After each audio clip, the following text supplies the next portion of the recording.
Oh, how are you guys doing?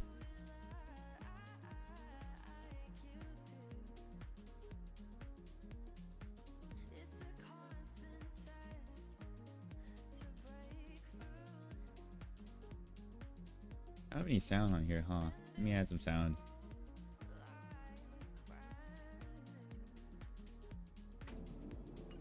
Oh, that's loud. Even on the lowest setting. Good one.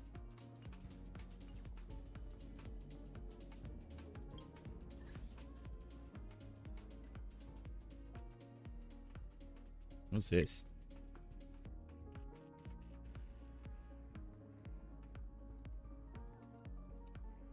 How the real MKB? How's it going?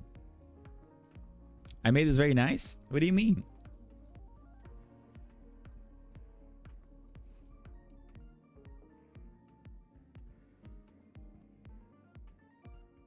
Oh wait, am I in IRL right now? Dang, hold up. How do I update the categories? You see, edit. Oh no, we're in software and game dev, I think. I think that's what I want for now. In software and game dev, I think. I'd open up my stream. I don't know what it is on YouTube because I have no idea how YouTube works. I don't know what it is on YouTube because I have no idea. Dev, back to dev. Oh man. You like I did not work. I will say I did not work on this game, but I did collect a bunch of waifus in this game. So I mean, we are doing research right now. This is part of the whole process. You know what I'm saying? Part of developing great software is looking what's out there, looking at the competitors. Hey X-Men, how's it going? Right now we're doing some research.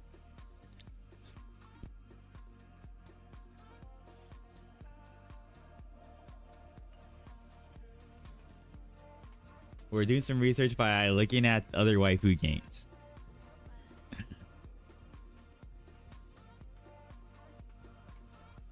You upgraded your decompiler, nice. What'd you add to it? Music selection? Penacony Knight of Carousel. LMAO, that's my excuse. I'm selling websites to local food companies, which is why I bought $92 of Thai food today as research, as what they have to offer. Oh yeah. You know what? Sometimes you gotta make real sacrifices, the real MKB, and you know, spending $92 on delicious Thai food that you'll thoroughly enjoy is part of the sacrifice.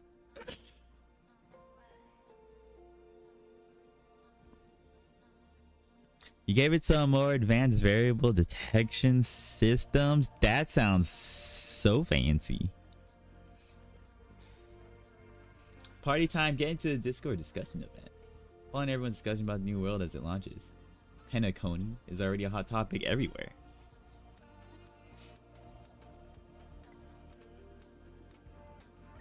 Phone wallpaper. Have you guys ever played this game before? Do you guys even know what game this is? I will see if the account will allow that as a business expense. It'll allow that logic with that logic. It's a fancy way of saying I added data structures that can help me optimize the readability of the output. Oh, there you go. Toss in some JSON in there. There you go. You got it. You got some how do you describe it? Advanced variable detection system. Wonder why these are starred. I need to unstar. I can't unstar. Oh well. Oh wells. My assignments.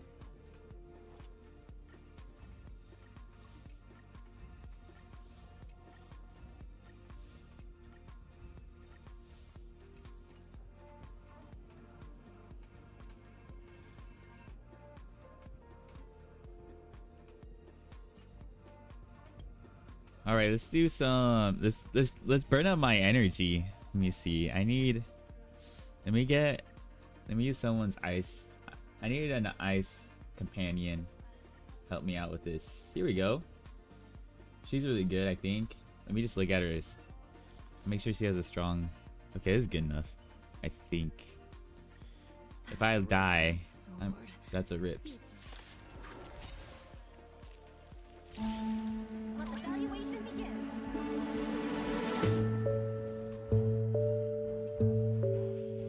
Oh damn! I'm sorry. Sorry, that was loud. It opened up a freaking website. Let's play music. The market always fluctuates. Whenever you're ready. Nope, but it's Honkai Star Rail based on the name of the window open. You are correct, my good sir. It is indeed Honkai Star Rail. It's by MiHoYo, the same company that made Genshin Impact. It basically just analyzes my control flow graph so that you can make sure it's accidentally producing code that doesn't work. It's not accidentally producing code. You have a control flow graph, bro? My mans. Everything you describe sounds really fancy. So it finds. Dang, this is kind of loud, huh? Let me lower it a little bit. Let me just lower that. So it finds a scope based on this and not the other way around. All right. Sounds like a plan. How you guys' Lunar New Year's go? Bro, like yesterday I was in Chinatown and I left right before they set the Waymo, the self-driving car on fire. So bummed. So bummed about that. But at the same time, it's probably a good thing I wasn't there. Safety wise.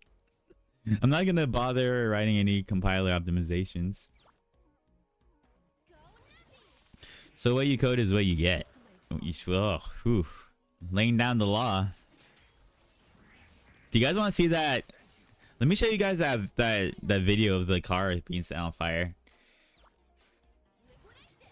Let me show you guys what happened in San Francisco last night. Let me see if I can find it. I'll just put this as an auto battle. But it's over here. They got okay.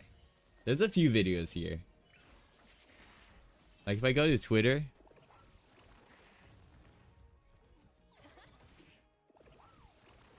Well, let me open this.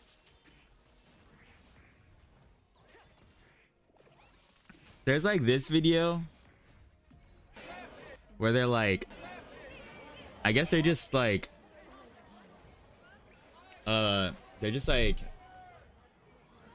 vandalizing it, like putting paint on it. Poor Waymo car, man. It's getting like abused right now.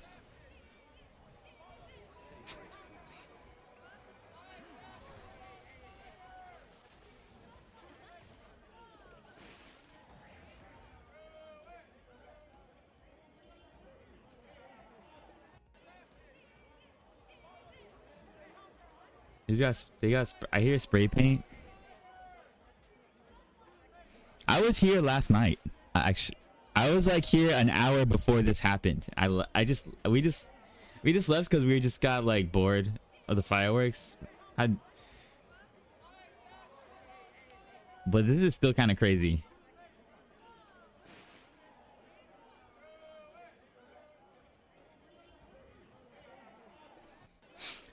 All right, let me go to like the other videos. I think there's like one where the dude is just bashing it with his skateboard. They're just shaking it. This is a Waymo. This is a self-driving car. Just a heads up.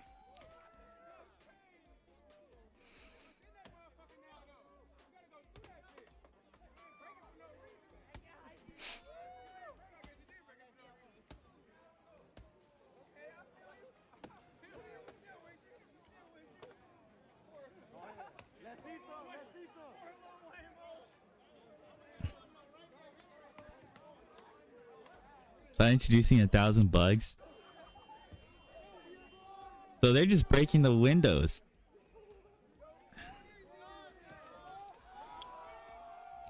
What happened?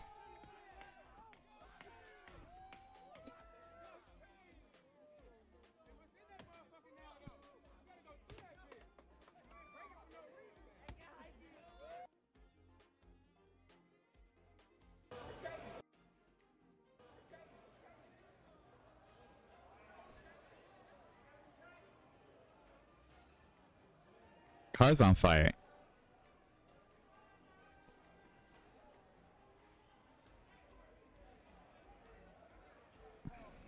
Car is straight up on fire in the middle of Chinatown.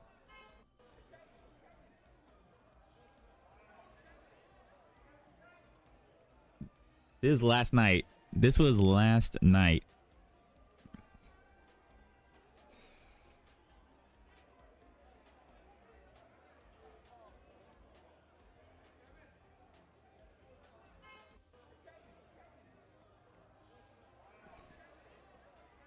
I'm gonna move this over here.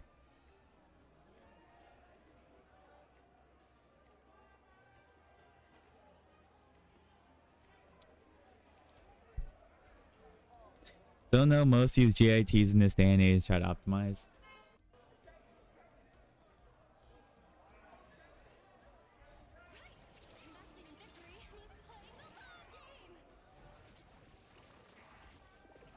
Oh damn, I gotta turn off the sound. Or I'll just play the game.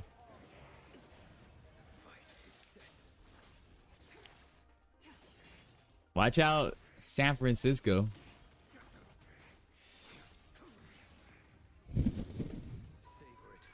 They're like blowing Waymos up.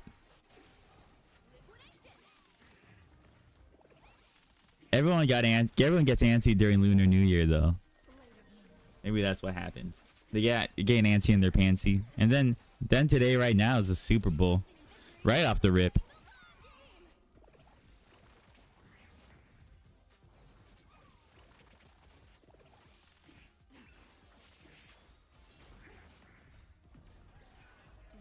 This is a custom scripting language for a game, so the interpreter is the same code and it has no JIT.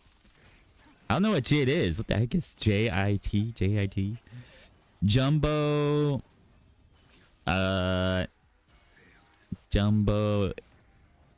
int. It's a new data type.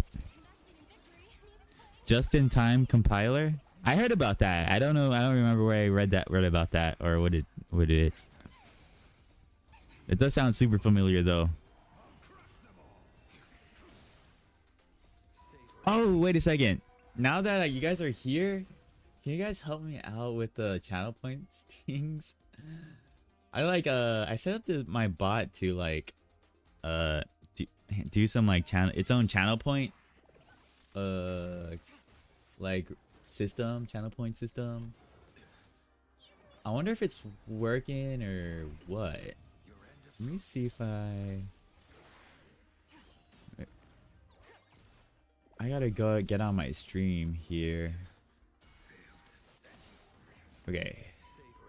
Let's go to my creator dashboard on my other monitor. And okay, let's if I do points, will it do anything? No?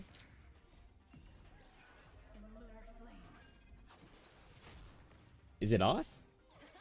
Are other things working? Let me redeem like the Anya face.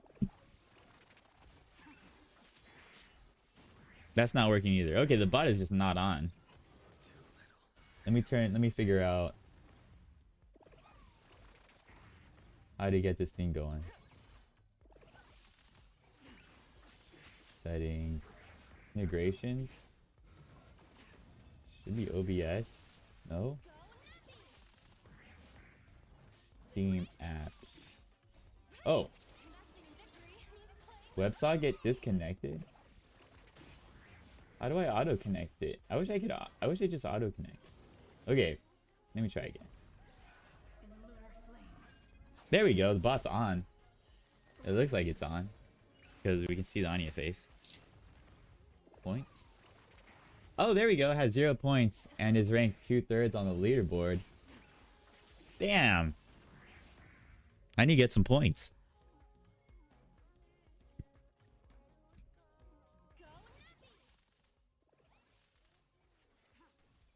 Let me see. What are the commands anyway? I have like, we got set points, reset all points, add points, user current points. I wonder like, I guess you get rewarded points like every 5 minutes or something. Present viewers.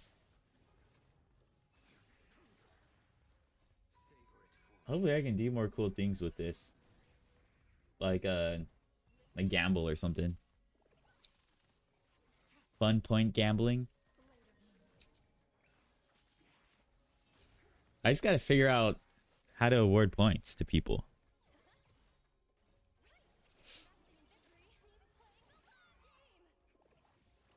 I think how it works is every 5 minutes it checks for the present viewers. Maybe I can lower it. Maybe I can lower it to like 3 minutes or something.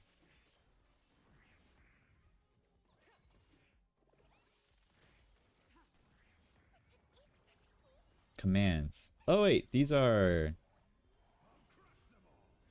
not enabled? Then how was I able to use them? What the hell? Currency? Let me... Can you guys use this points command? Can one of you guys type to try to type points? Okay, well, it's not supposed to work, but I guess it's working for no reason.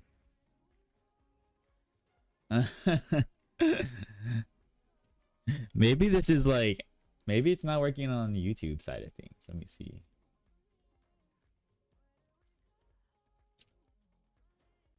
You're 1/3. I don't know what that, I don't have no idea. I don't know why there's a fraction involved. Okay, it doesn't work on YouTube. So, dude, I've never like typed anything on YouTube chat before. This is different. I'm going to enable this if that even changes anything.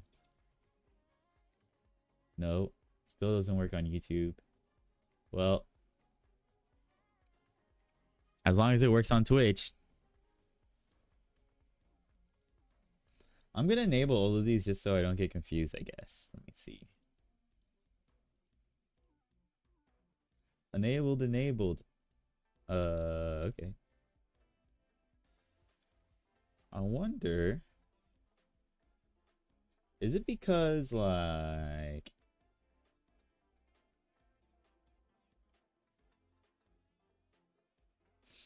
the trigger here is the command and the command is on. Anyway, that doesn't make any sense. I'm gonna go to the I'm gonna send a message in the Discord telling them that this shit don't work correctly. I mean, it's actually working, but it shouldn't be working. So I'm gonna be complaining that when it's off, it shouldn't work. Well, not complaining, I'm just gonna let them know. Bug reports.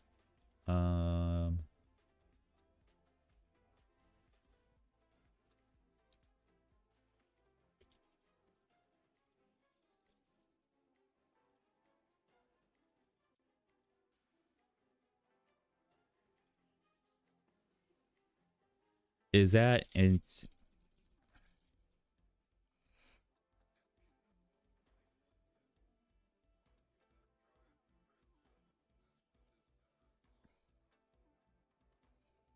it working as intended? Points. Should I add like a... What are some fun things I can add to the pot? It would be bonus points if it's like waifu related. 0 points still? Where are my points? Do we have to wait 3 minutes? Okay, let's wait. I'm gonna wait a few minutes and I'm gonna check again. And then We'll see if we get anything working. I'm gonna finish my daily quest here. Close that. Let me upgrade my dudes. Let's upgrade him.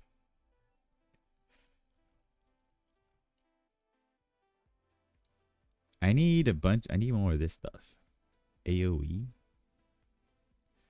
Can I synthesize it? I'm just gonna do this.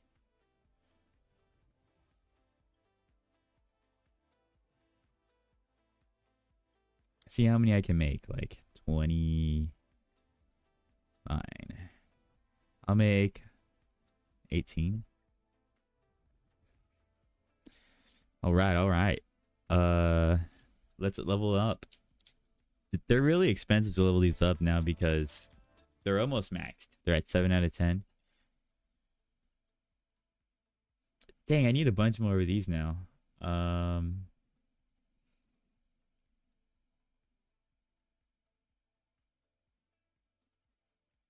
me see. I think I can make more.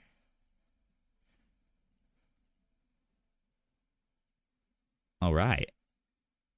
Level them up. Level up again. And oh, okay, that's really expensive now. All right. Well, I did as much as I could for now. I'm just going to close that, and then we can do whatever we want now. I could work on the waifu game, maybe. Or I could work on the channel point stuff. Hang out. Super Bowl is going to happen at 3:30, I think. We got to watch the halftime show. Halftime show is going to be sweet. Maybe. I wonder who's going to perform.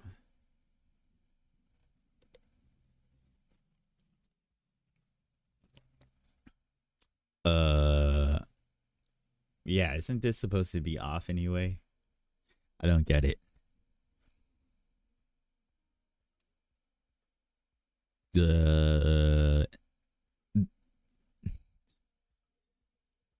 Still can't get over that this was like on fire. Let me see the other video. I haven't seen this one.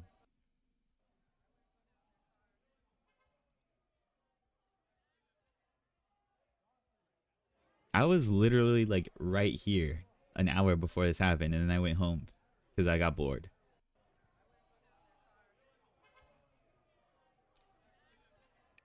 I had no idea any of this was gonna happen. This is getting attention, so shameless plug. My company's building a tool to solve email overload. Oh my gosh, dude. This is like going viral and everyone is just spamming. Dude's just use it as an opportunity to shill his thing. Hey, I'm an independent journalist. Permission to post your video on my social media and credit you? Sure, just use my Twitter instead. Hey Michael, do you find this video and could we and our media partners post this across our web and social platforms as credit to you? Yes, you can use it. I don't think you realize, but media companies would be willing to pay you a pretty money for this. You don't need to give it for free. Didn't feel the need. What a champion. What a hero. It's because it was Chinese New Year and like there's just a lot of people in Chinatown. So this is Chinatown in San Francisco. And I guess a Waymo just ended up going through the freaking like right when a Waymo decided to go right into like the Chinese New Year festival, I guess, where they were just like lighting fireworks.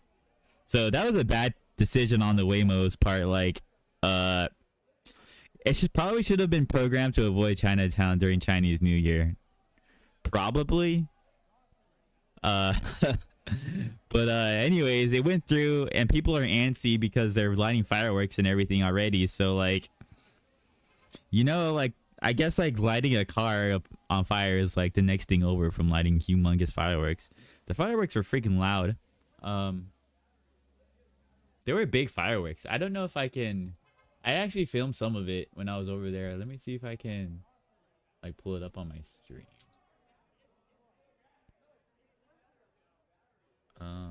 Should be like, should be recorded. Let me more like a battery problem than firework. Firework battery lighting a battery on fire is like lighting fireworks, right? Like one of those fireworks that just burn forever.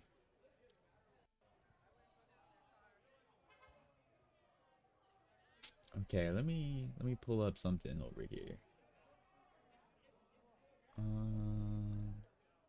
I should see my videos on my channel. Here we go.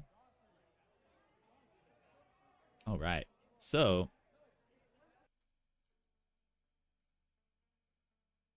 over here, I was actually streaming last night. Which one is the newer one? Let me see. So I was literally there last night. This is me in Chinatown, and they're just lined up. They're lighting a bunch of fireworks.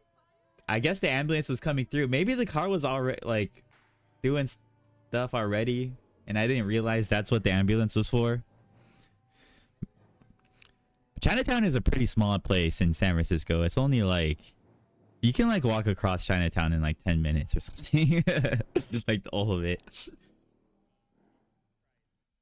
Let me see, like, but they're lighting like ginormous fireworks. Whoops. I mean, it was super loud though. It's hard to tell because in the recording, but like, I literally, like, I'm pretty sure my hearing died. When you get really close to big fireworks like this, they're freaking loud, man. They're super loud.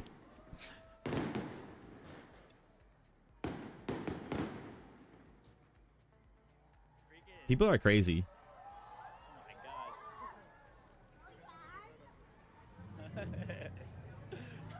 god. It's insane over here in Chinatown. And they're doing it, they're lighting these ginormous fireworks like right in the street. Wow.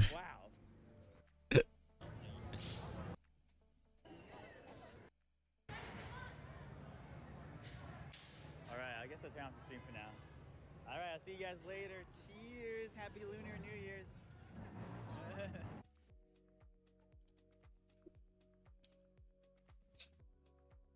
Anyways, that was that. Gotta love Chinese New Year's.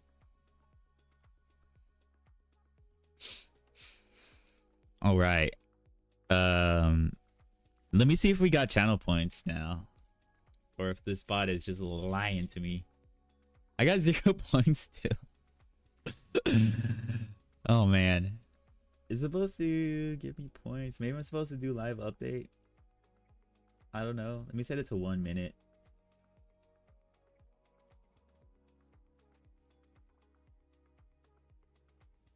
Is it working on YouTube? YouTube just doesn't do anything. Well, oh well. No one's watching on my YouTube stream anyway.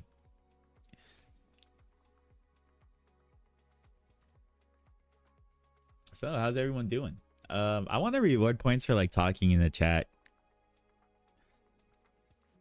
I like when people type.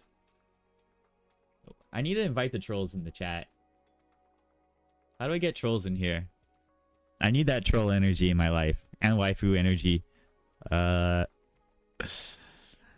guess I'm just gonna work on the video game. I wonder, the video game's coming along kind of well actually. I fixed like a bunch of bugs that had to do with drawing cards. If anyone doesn't know, I'm making a waifu video game, like a waifu board game. Let me see if I can pull it up here. Here we go. I got a bunch of windows open. I'll show you guys right now. Let me just make sure that the back end is on. Yeah, okay. And also, for this to work, I actually need to like build it. because it's a online multiplayer game. So like at some point, pretty close actually to the point where we can like play. You can play online with other people, which is kind of cool. I do have my own bot. Actually, is the bot I wrote myself in the chat? Dude, I just posted in that Discord. Like literally. Oh.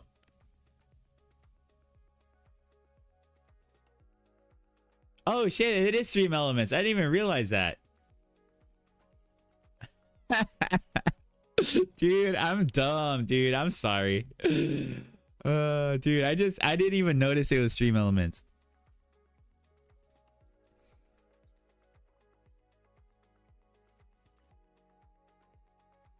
Oh my gosh. Okay, I responded on Discord. Okay. Dude, I gotta get Stream Elements out of here. Dude, the Stream Elements bot is not it. It like I was on board with Stream Elements on the beginning, but they just haven't I haven't seen any progress. I feel like it kind of hyped up for a second and then it kind of died. Streamer bot's cool because I see the community energy with Streamer bot going. It's got that energy, but I still haven't figured out how to turn it on with the point stuff. Let's see if we can. So I got this. I'm gonna enable it.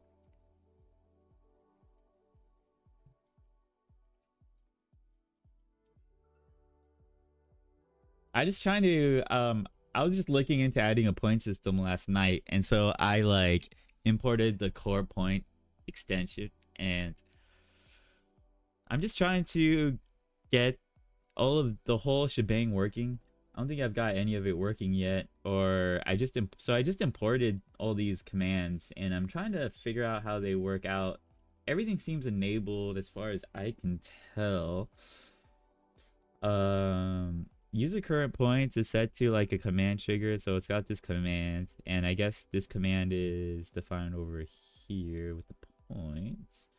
And I enabled all of them. They're initially disabled, but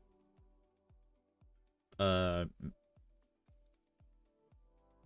guess I forgot a setting somewhere to get these working. I see like it has present viewers here. I set this to 1 minute to see if it's bedded up. And I think I clicked on live update, but that's for the point reward stuff. I'm assuming that this command just should tell me, yeah, it should send a Twitch message and a YouTube message if it was working.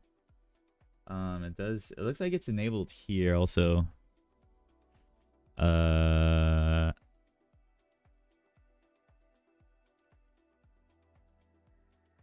Maybe it's not connected to Twitch or something at all. Channel point. Actually, the channel rewards are working, so I think it is connected. Like I can redeem the Anya face, and it should see the Anya face. Yeah. So the other rewards I made are working.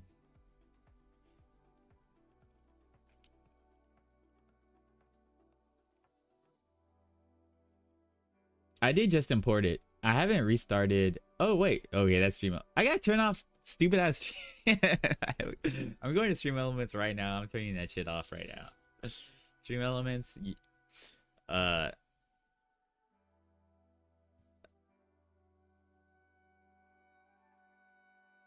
Stream Elements has got to go.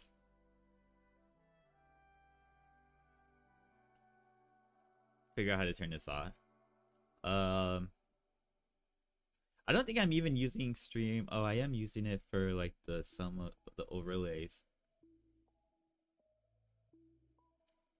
Oh, okay, I can restart StreamBot. That's a good idea. Turn this off. Settings.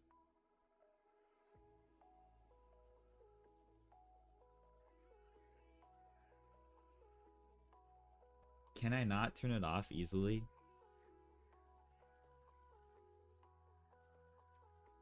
Mute. Okay, maybe that turned it off.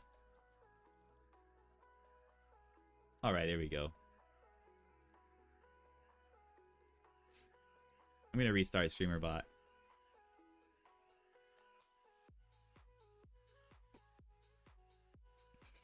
Okay, let me open it back up.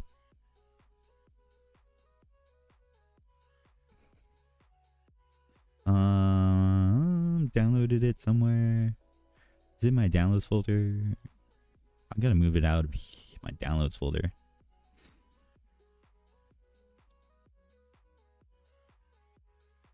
Okay. And then StreamerBot, here we go. I hope moving the bot to a different folder it won't break it. Let's see. Does it have all my other stuff still? Okay, cool. Yeah, I guess it saves these settings somewhere. I'm just not sure where.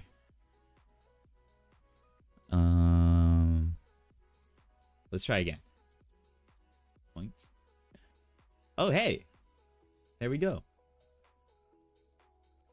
Pony TV, can I ask you a question?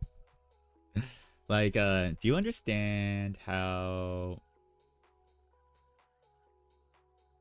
what was it? What was it?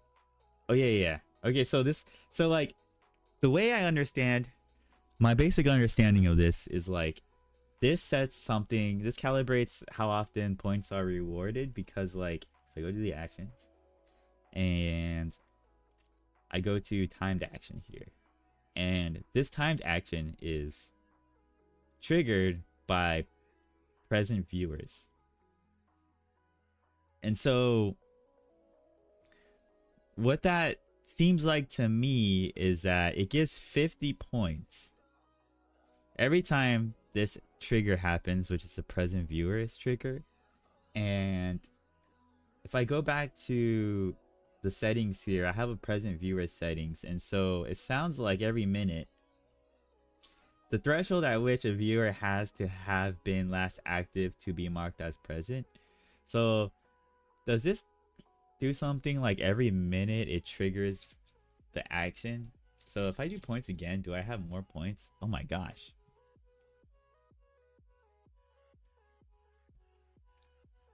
What does live update do? This is really mysterious. Exactly? Okay. Thanks Pony TV. Your savior. Thanks, appreciate the help. I'll give you some points for the helps that I just with my bot that I just said. If live update is checked, then it will check every X minutes for the viewers. Oh, wait, I thought that's what it was doing already. So it's not doing that. So this is something like,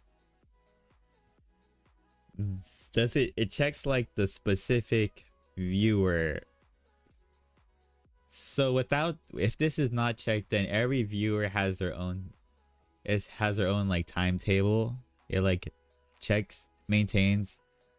You can post a link. Go for it. Bro, this is a link. This is a free speech stream.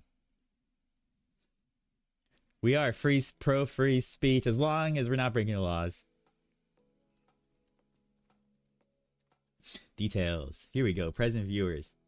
Under the present viewer action, the present viewer will always happen, but you have the ability to have it live update from Twitch or artificially mark someone as present.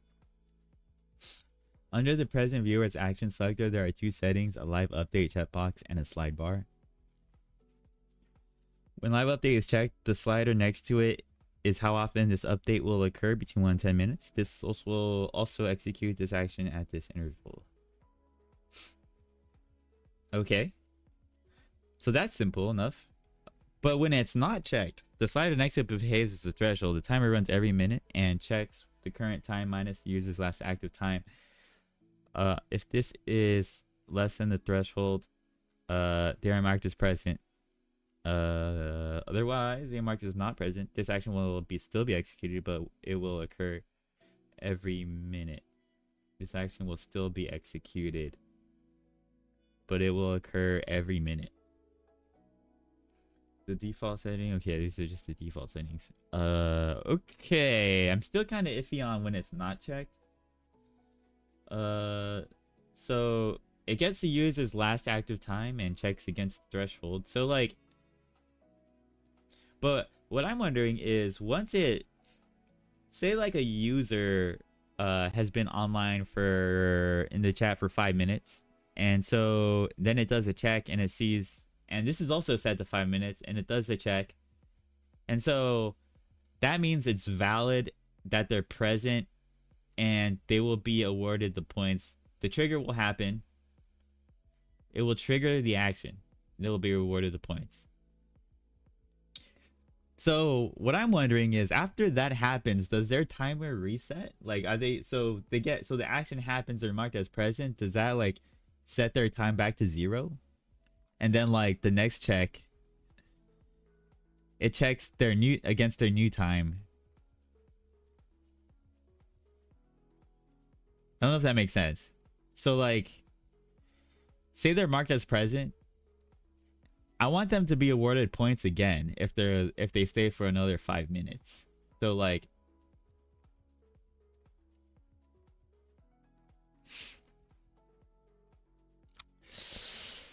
I think that's how it works. I just want to make sure my understanding is correct.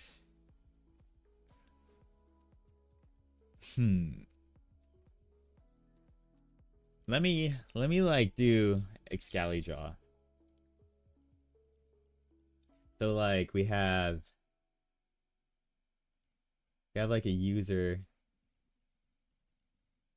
We'll say this is like, I'll do, it was like a 5 minute mark or something.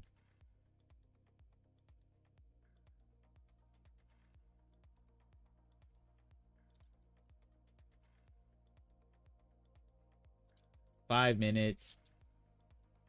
And then we have like a user online time. And then like at this point right here, checks and awards points. Something like that. Okay, this is really off, but whatever. So then the user online time is set back to 0. Like over here. So say user is still online, they get awarded points right here. But then if they want to get more points, they have to reach the threshold again, I would imagine. So like they would have to stay another 5 minutes.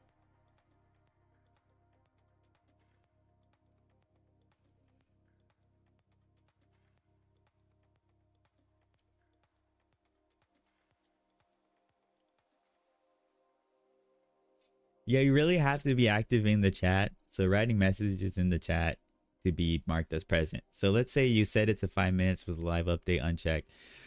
Then the last time I wrote something was more than 5 minutes ago. Then it will mark me as not present.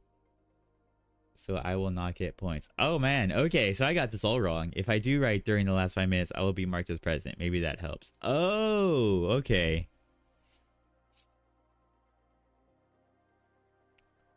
So I got this all wrong. Okay. So basically, every time it just, all it does is check if the person wrote something within the last 5 minutes. Whenever every 5 minutes it does the check. Wait. Shouldn't there be 2 toggles then? Like, if I go to here, every 5 minutes it'll run the check. And it checks if they've said something within 5 minutes.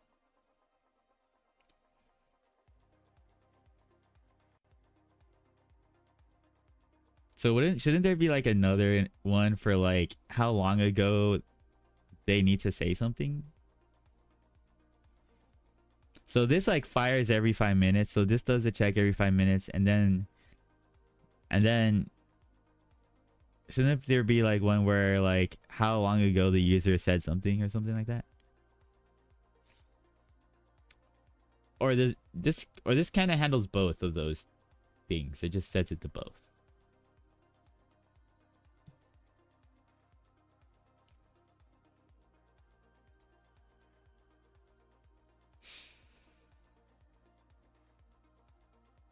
So, okay, so like, oh, it checks every minute regardless of what I set this to. Why would you ever want them different? Oh, okay. I guess like, why actually, you know what? Why would I want them different? Anyways. Yeah, I guess it doesn't really. Does it even make sense to have them different? Maybe it doesn't even make sense. But if it checks out 1 minute anyway, then I guess that's fine. That works for me. I mean, that should handle all the. That should be well enough. That should be enough checks. All right. Well, that sounds good to me then. I'll probably leave it at 5 minutes. I don't know what a good time to leave it at would be. What do you guys think? Do you think 5 minutes is good? Maybe 1 minute is too short. If they said something within the last minute, that's kind of like, it's easy to miss people that way. Like if someone said something like 2 minutes ago, they get 0 points. But yeah, appreciate the help, Pony TV. Are you like, how do you know the bot so well? Do you just use it a lot, or do you like help develop it? Appreciate the help anyway. Yeah, I super appreciate the help. If you have live update checked, it will pull the actual viewers that Twitch provides every X minutes of the slider.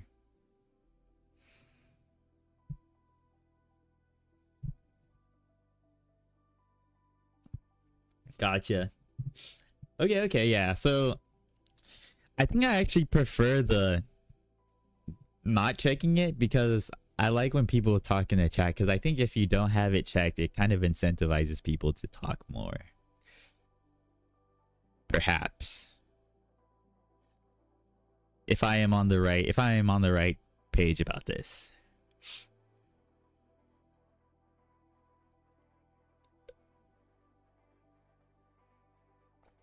Gotta hydrate. Anyways, how many points do I have now? Now we need a way to like spend the points. I got 950 points. Now I'm not getting any points. Because I haven't said anything, I guess.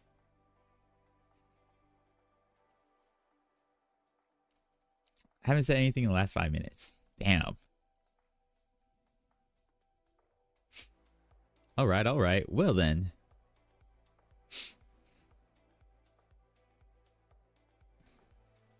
Part of the support team, there's only one dev and one other that did the inbuilt chat and then website. Inbuilt chat. Oh, I did see that.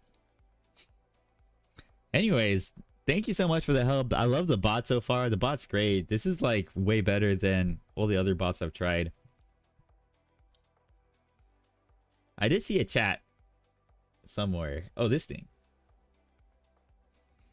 What's that? Streamer bot? Hi. It sends it to YouTube, and I think you also sent it to YouTube. Well, my YouTube one isn't. YouTube's wonky. I do not see YouTube. Well, that's cool. Maybe my YouTube isn't connected. Let me see. Integration. Platforms. YouTube. Oh, I gotta like... Gotta log in or something? Let me see.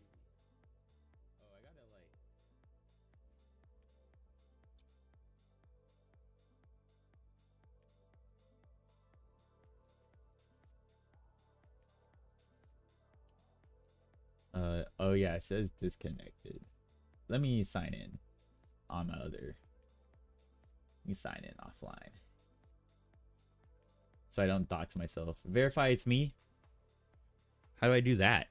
Oh crap. Open your YouTube app. I can't. Oh crap. I can't open my YouTube app. Because my phone is actually the camera for the stream.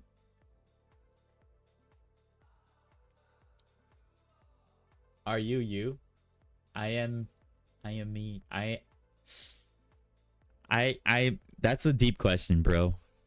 That is getting deep. That's super deep.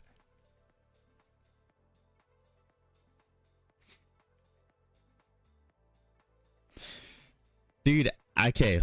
Let me just I'm gonna turn off my camera for a second because I gotta verify my account, and I actually use my camera to stream on my iPhone because the iPhone camera just blows everything else out the water. You know what I'm saying? Like webcams don't stand a chance against an iPhone camera. It's like not even fair. Like an iPhone camera is just so OP.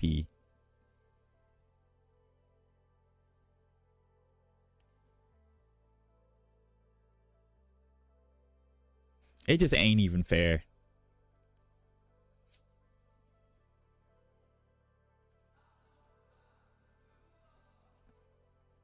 User count. All right.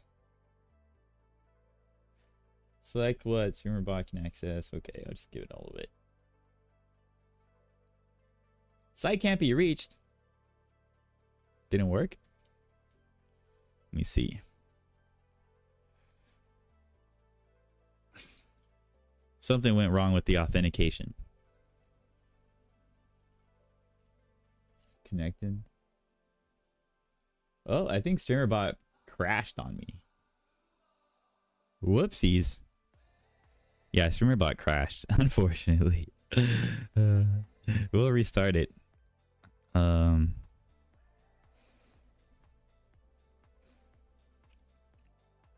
Close all windows.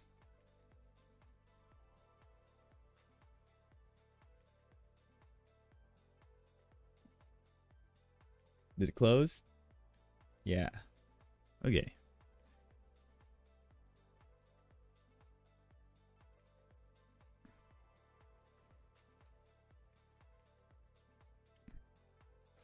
Gonna open it back up. Hopefully this works out. We're gonna get my camera's gonna get back on soon. Oops, I have this like thing on the side over here. My stream that I just realized. That was like the window for the waifu, but she's not even online, so it just showed a random section of Unity. All right. Let me log back into YouTube if I can. Sign in with Google. Hopefully it doesn't crash this time. I think it crashed last time because I waited too long to authenticate. Let's try it. Not.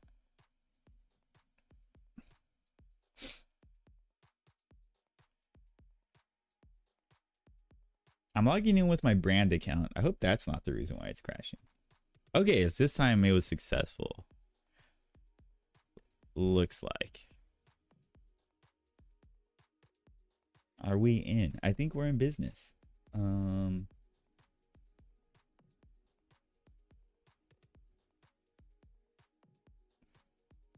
right, time to put the camera back on.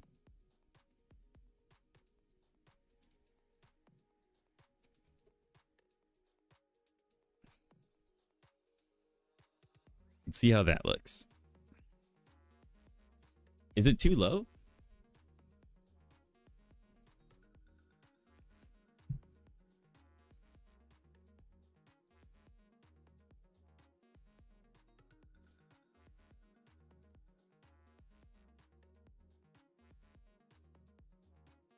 Oh, part of my green screen is showing. Dude, all right. There we go.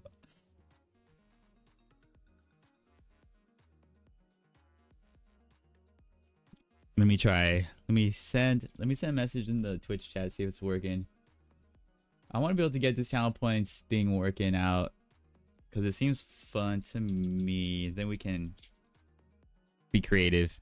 All right. Now I'm gonna test it on YouTube. Points. Okay, on YouTube I have 0 points, but it is working on YouTube. So that's cool. Even though I got zero viewers on YouTube, I got officially 0 viewers. So that's pretty good. I don't know. I think that's pretty good. Someone told me that was good, so I just believe it's good.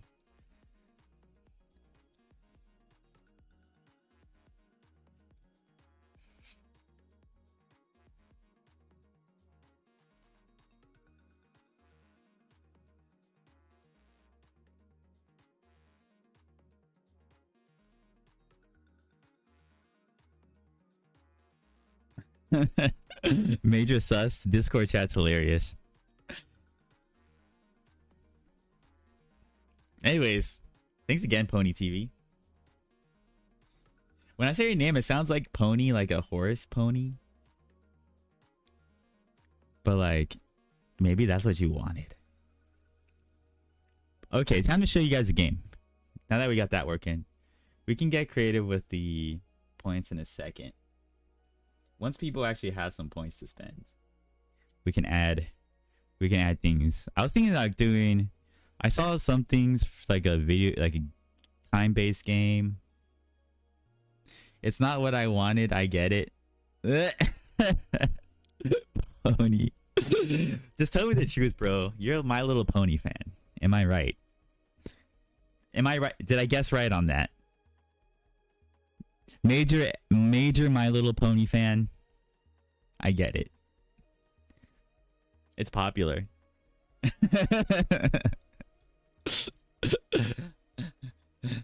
Okay, maybe not. Maybe not.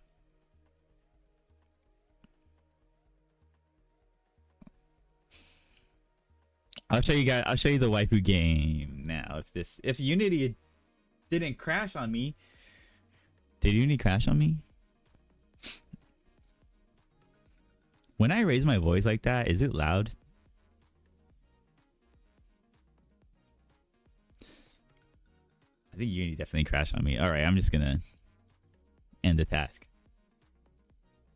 If my voice is loud when I yell into the microphone, I can introduce a limiter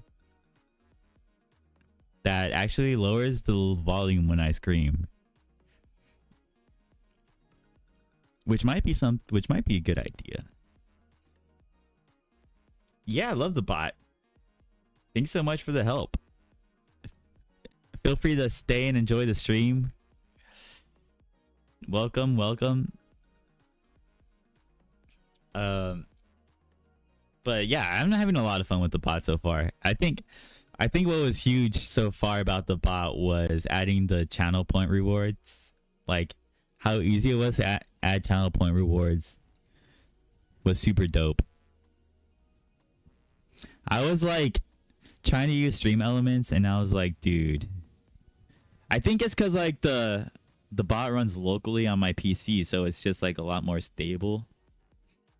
I think that's really what it is. Where did my Unity? Okay, I'm just going to search Unity Hub. Okay, here we go. We're opening Unity back up so we can play the game. I got one instance up here. So like when you log in, you enter the lobby. And then you can join a room. So it's like a chat room. This is like the lobby before the game starts. And you can like say whatever you want in here. I think. Okay, maybe not. Huh. Maybe the back end is not working. Did the back end crash on me? Error broadcasting chat message. Okay, well, let's just restart. This game's definitely work in progress, all right?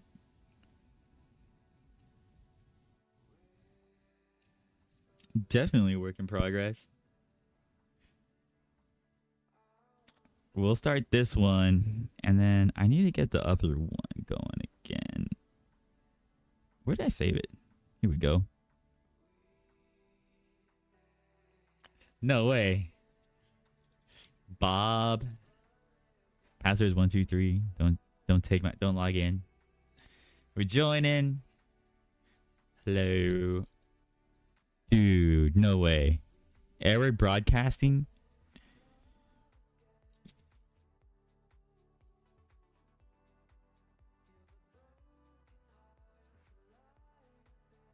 It's kind of weird. I'll just restart the backend, I guess.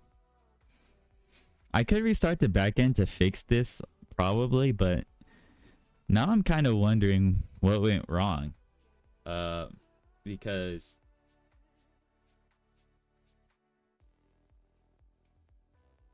I shouldn't have to restart the backend. You know what I'm saying?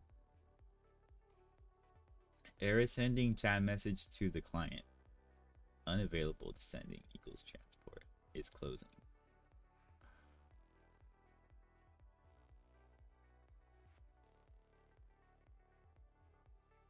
So, okay, if I restart and I log in, is that successful? Okay, let me log in.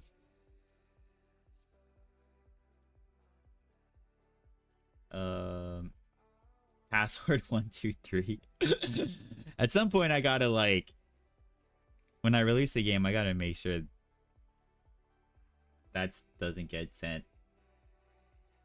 Closing start game stream for player Bob in room 74.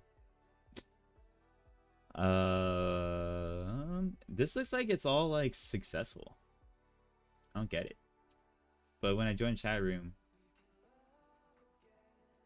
successfully added start game stream, gameless cancellation propagated. Now it's working. I think. Error broadcasting chat message, transport is closing. It sent the error again, but it looks like it's working. Okay, what I'm gonna do is I'm just gonna restart the back end, and restart the front end and see if that fixes everything. If it doesn't, then I'll worry about it later. Compiling. Sometimes you have issues like this when you have the game running for so long, the back end, the server kind of just starts doing weird things. Cause the server has been running for days.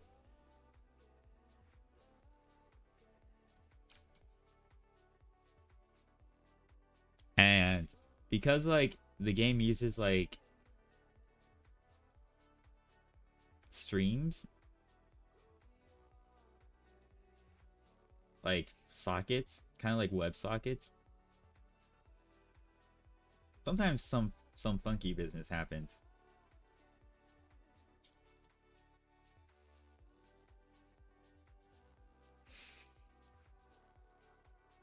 Hello. Okay, now I have no issues. Hi. Yeah, the issues definitely are gone. Huh.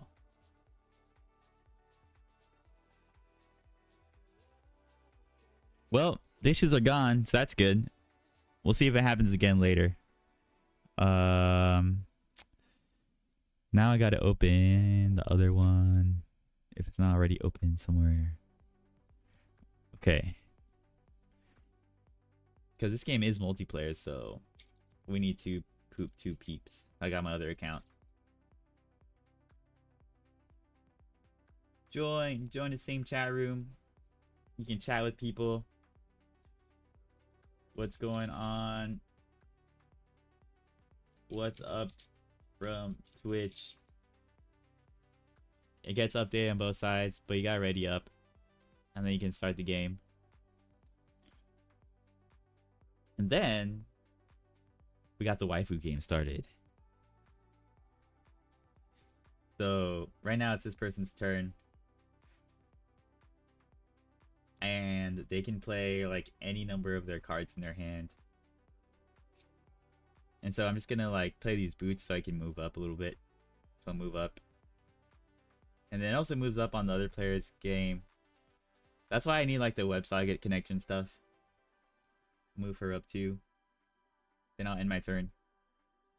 Then this person's turn, they draw cards. They can move up too.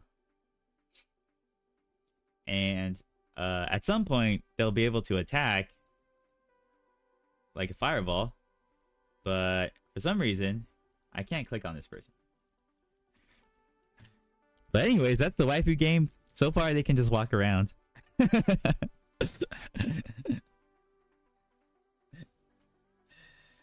The fireball was working previously, but then I rewrote some code and then stuff started hitting the fan. I wonder why that's like a walk simulator perfect. Oh yeah. I mean, like, I just wanted to get the waifus on the board. I think that's really the goal. Everything else is just extra.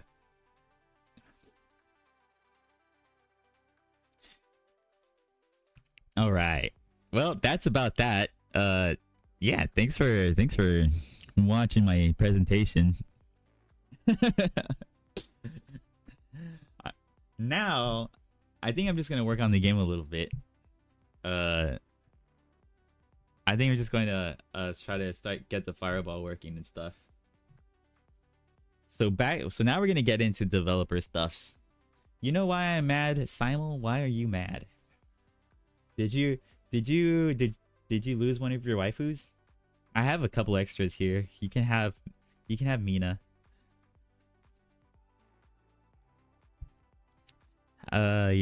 You're welcome. I'll get back to my stuff, so have fun. Thanks, Pony.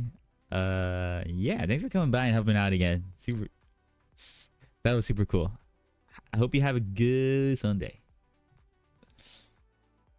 Because the tool I'm almost copying, I would have forked it if it wasn't written in Java.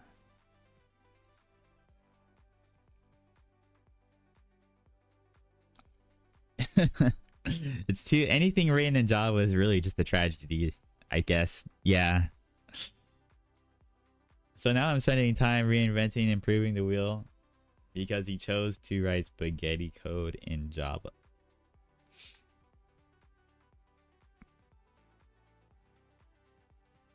Spaghetti code in Java is real, man.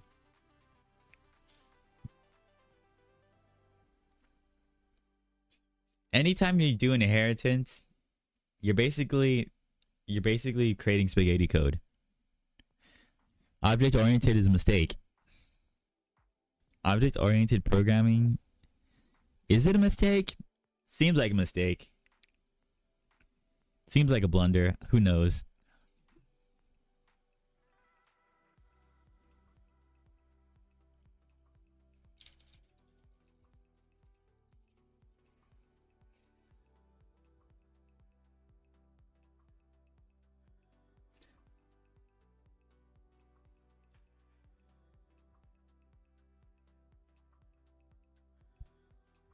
Okay. We have an object simul that inherits from streamer implementing some Twitch. We have an object. Sorry, I just spaced now. We have an object simul that inherits from streamer implementing some Twitch message such as go live.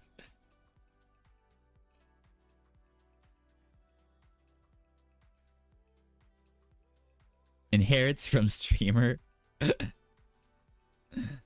You figured out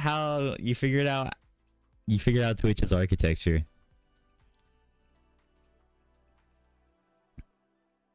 They should hire you.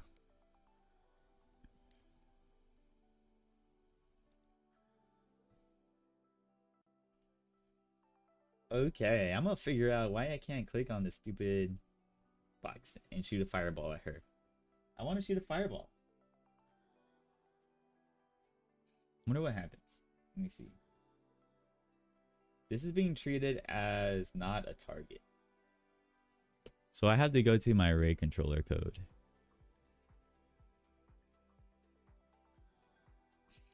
What normal people do in that situation? Some Twitch and what situation? What was the situation? Do they give in and just choose to work with trash code to avoid being called out for reinventing the wheel?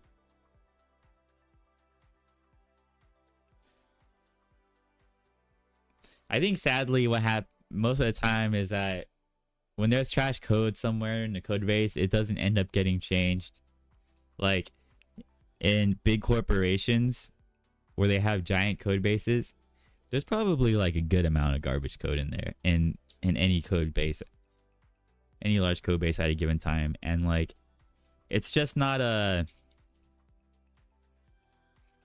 there's usually cost wise, it's just usually they just decide not to refactor it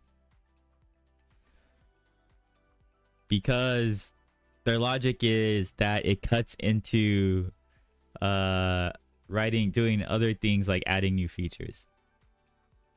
So like the trade-off is like, I think that's like I think that's fine as long as the code, the spaghetti code in question, is not like affecting other code significantly. But usually it does in the future at some point. Just code depends on the intent of it. If the intent was to get this to work and it works, what the business does not see, they do not care about. Right. So like if it's spaghetti code, but it's isolated code with like a clear interface that works, I would probably say just leave it as it is. But usually spaghetti code is not isolated. I think that's like the definition of like spaghetti code is like, it's not it's like the opposite of isolated code.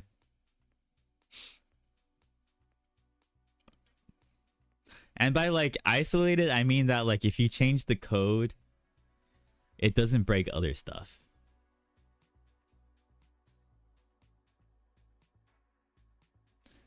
Lots of debugging and head scratching. Basically, I don't know. Do you guys think it's like worth refactoring spaghetti code in like a corporate environment? I don't know how often refactoring gets approved in like in big tech, or if it just sits in the code base as they add new features. I think like it would only get approved for refactor if like they need to add new features to whatever spaghetti code there is, and like at that point you just have to refactor it, I guess. Maybe. So it's like the refactoring wasn't like the purpose, but it was like a side effect of like adding new features to it.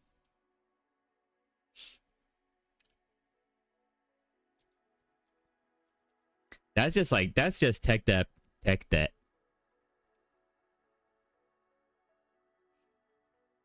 But I think like eventually it's hard because at some point you're gonna need to add new features to things. You don't know which things will need new features in the future.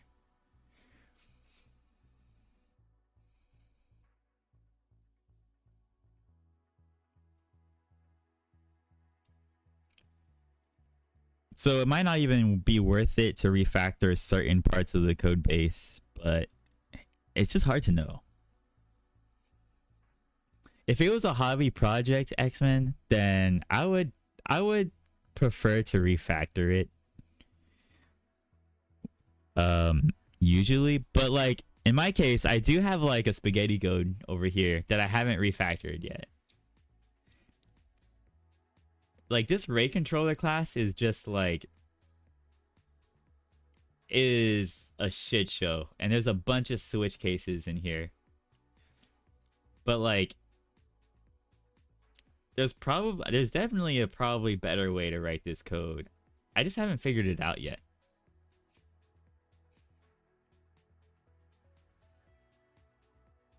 So if you don't know the code base at all, do you then find entry point and go from there? And then don't you also need to understand all the bajillion dependencies too? Depends on the code. If we need to make a huge change, then yes, let's, before we do that, rewrite large parts of it. If it's a minor changes, time to effort wise might be worth just adding to it. Yeah, that makes sense.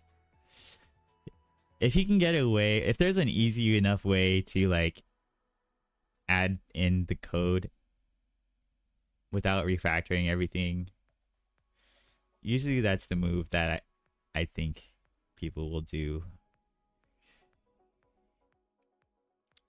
How do you usually go about understanding a code base you have no understanding of? That one is like, if you have zero understanding, it's one thing to have like a little bit of understanding because like you kind of know where to look for something when you have an issue. But if it's like you just jumped into a giant code base, like the first 5 minutes you jump in, or like even like the first day, then you just have no idea where anything is in the code. And there's just a bunch of code everywhere. And you have no idea what the structure is, how it's structured. At that point, I mean, like, I would probably open up IntelliJ or whatever, and then like I would just start searching random strings. I would be like if I was trying to figure out in a code, like a Twitch code base, how to like, I don't know, like where the ad part of it is, I would just like search ads in the code base, look at all the code that has the word ad in it. Can I use a debugger for Java in the same way I can do for C++? In IntelliJ, if you set it up correctly, the debugger works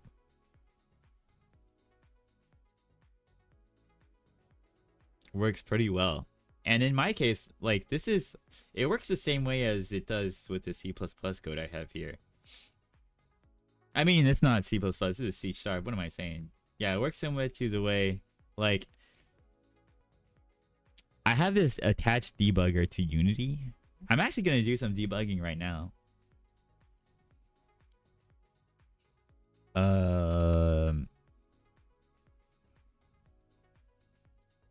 Cause I gotta figure out why I can't shoot a fireball at Millie. So like it must be going into the switch case. Server validation. Okay.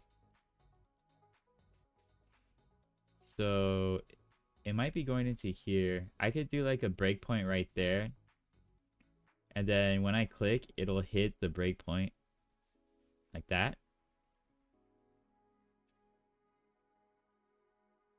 There we go. And then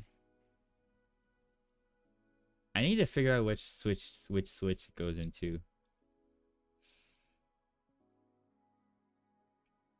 If static, if current player is not equal to the player ID. Wait, does that make sense? If it's not the current player and it's not single player mode, return. I don't expect it to go in there. So I clicked on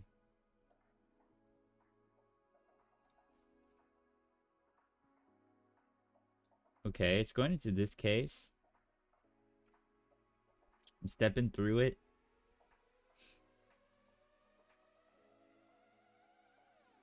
I clicked on a tile or unit, and I'm just gonna keep stumping. If played cards count is greater than or equal to 3, return.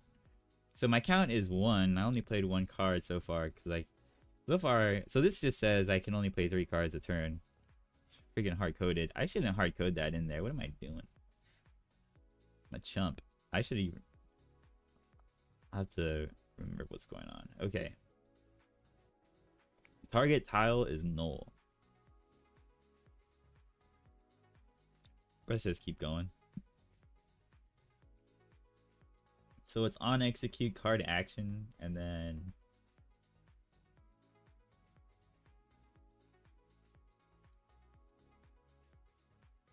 I think it's actually successful. Actually, I can't tell. Let's see. Let me go into here. I'm gonna step into it. How do I step into it?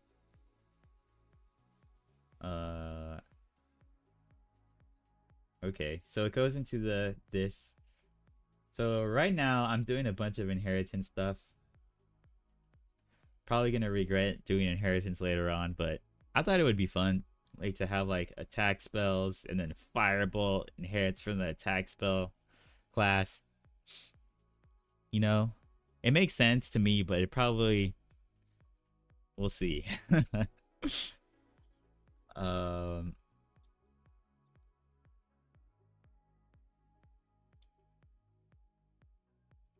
Am I getting an invalid target?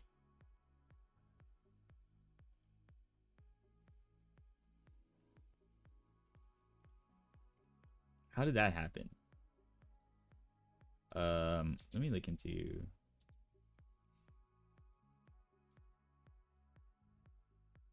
We have a card. And then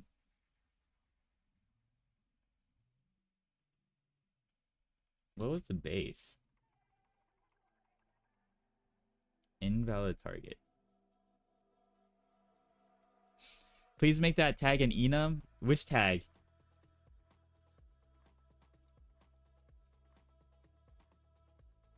Do you mean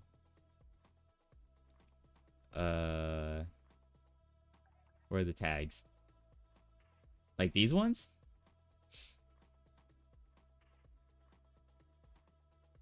That might be a good idea. Target.tag. Line 70. Oh. But like the thing is, this is like Unity's thing. Because the target is coming from a game object. The switch with strings has no use in C#. Can't make a jump table with strings. I could define an enum, but like the issue is in Unity you define the tags in the UI. Like here. So I would have to like maintain an enum that mirrors the tag strings that Unity gives. What's that? Let me open up the link. Sharplab.io. Input. What's this?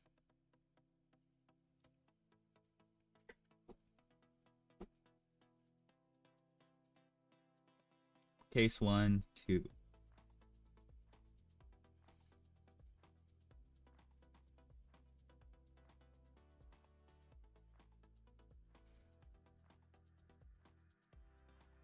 Oh man, that's rough.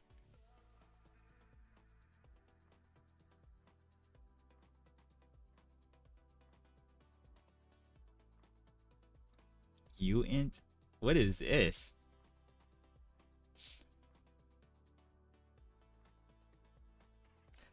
I want to convert it to an enum. Like I am pro enums, you know? Like if it was me, the issue is like I don't understand. Well, I guess the reason why Unity has them as strings is because actually I don't know. I feel like they could have made this tag because the string comes from this tag on the game object that you can assign to game objects. And so like I don't have access to Unity's code to change that to an enum. But I could like define my own enum and cast it from the string to the enum. I wonder if that's a good idea. I'm not too confident on converting a string to an enum. I'm pretty confident converting an integer to an enum. Like that makes a little more sense to me. I will think about it. Let's see where the invalid target we'll see where the invalid target happens. Where is this happening anyway? Attack card? Oh, it's right here.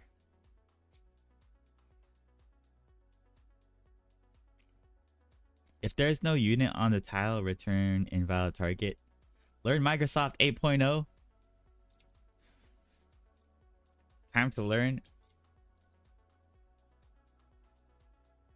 Converts the string representation of the name or numeric value of one or more numeric constants to a period.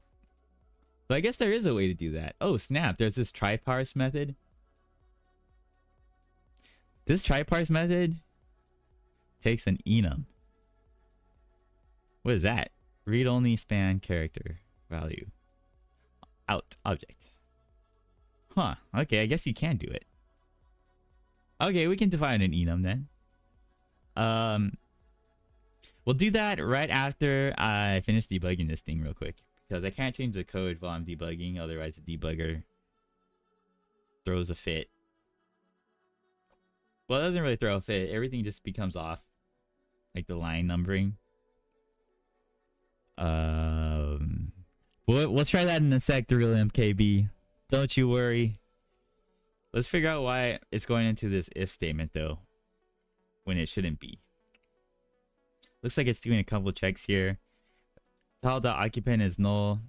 The tile.occupant is null. I'm gonna put a breakpoint here, and I'm going to continue. Whoops. I'm gonna put it inside here actually. Let me click on that, and it is going into here, and the occupant is null. I wonder why that's the case. So I see what the issue is. The tile should have an occupant because clearly Millie is standing on top of it. So the occupant should be Millie.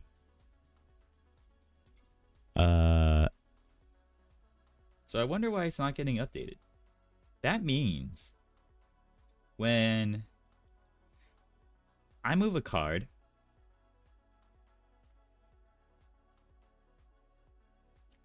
let me see. If I go to a movement, I have to go to the movement card and I have to make sure that the movement card updates the position. First set the old tile's occupant to null, then update the tile with the unit with the new tile. And then set occupant to the unit. So this should be happening. Oh, okay. I see the issue.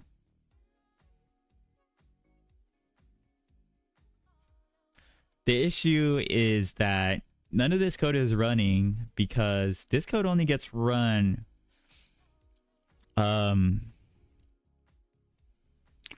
the player that's playing the game. So like well, let me turn this off. So because like Millie, these characters are the other person's characters. So I actually didn't play any cards for them to move.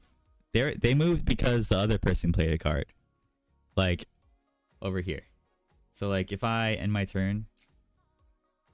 Whoops. So if I move over here and I play this, she moves up. But she moved up not because I played a card, it's because the connection told them to move. So that means I gotta make sure that their position gets updated on those socket when the socket message comes through. So I wonder what a good way to do that would be. I'm wondering if there's a possible way to reuse code here.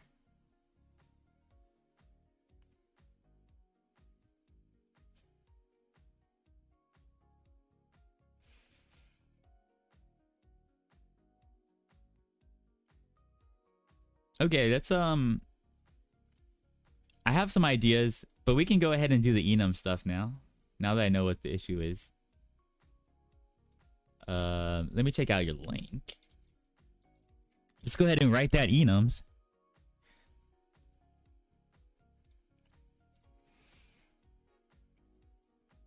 So let's see what tags I got on here.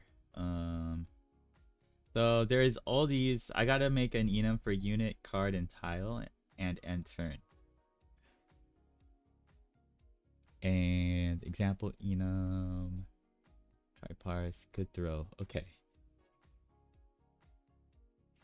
So I wonder if I should define the enum in a protobuf. Maybe that's a good idea.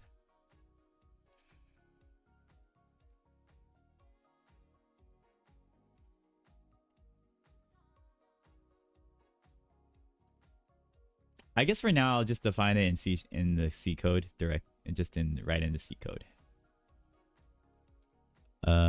Where did my code go? There it is. Okay. Something like enum unity game object tag. Oh wait, Copilot was already doing what I wanted, I think. Card tile unit. Okay.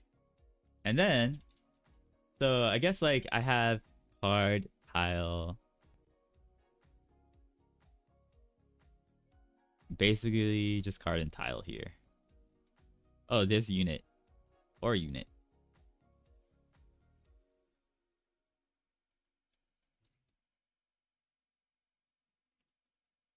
Dang, I think Chrome is crashing on me. Close program. Copilot has seen someone do this before. Dang, Chrome literally crashed on me. That's hilarious. Just died. I think like my whole computer's doing funky stuff. Let me open up my task manager. Okay, I mean, nothing's at 100. Oh my gosh, the front end is like dying on me too. Okay. Sometimes like the front end needs to disconnect from the server for it to continue. So let me turn off the server. Okay, there we go. I guess it's holding on to a socket connection. It's not letting go of it. But when I turn off the back end, it lets go. Sometimes you just gotta let go.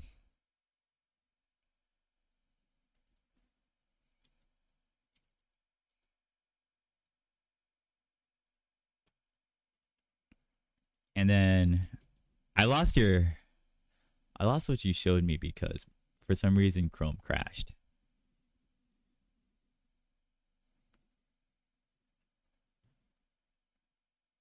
But I think like you had the try parse thing. I think I saw you do the try parse thing over here like this. So let's do like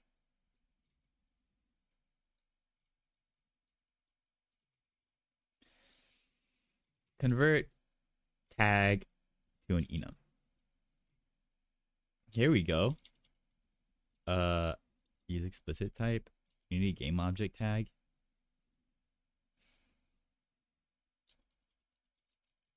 And so now I just do this.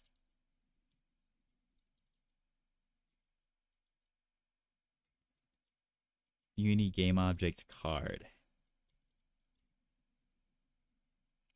But does like this convert correctly to a string? Just got to make sure that like,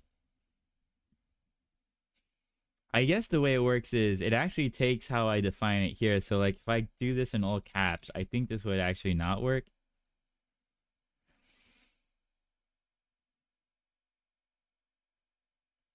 It has to match like the string capitalization, I believe. I believe that's how that works. We'll find out. At least we'll find out right now. Unity game object tag tile. There is an overload public static. There is an ignore case on the overload public static bool. Oh yeah, there's an option. I wonder if I should. So I could turn it on. Perhaps. Okay, but I think this might work out. Might just work out. I might not even need that. Rename local variable? Why do I want to rename it?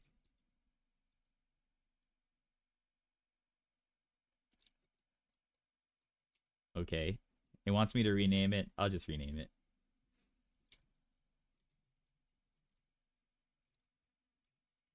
And Unity game object tag dot unit. Here we go. All right.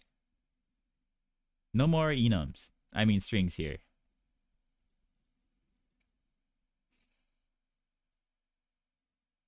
We can try it out. Yeah, cool. Yeah, I like it. That's cool. Okay. I'm glad we can avoid using strings because strings are literally the worst. Am I right? Am I right? The real MKB. Let's see. Now. Oh, yeah. Okay, so like gameplay client. So let me get the music going again. The music gets me going. So I gotta play some music. What's this?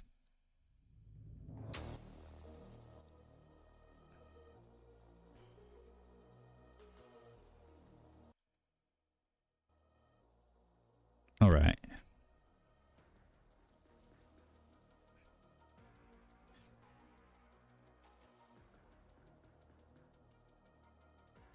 Whoops.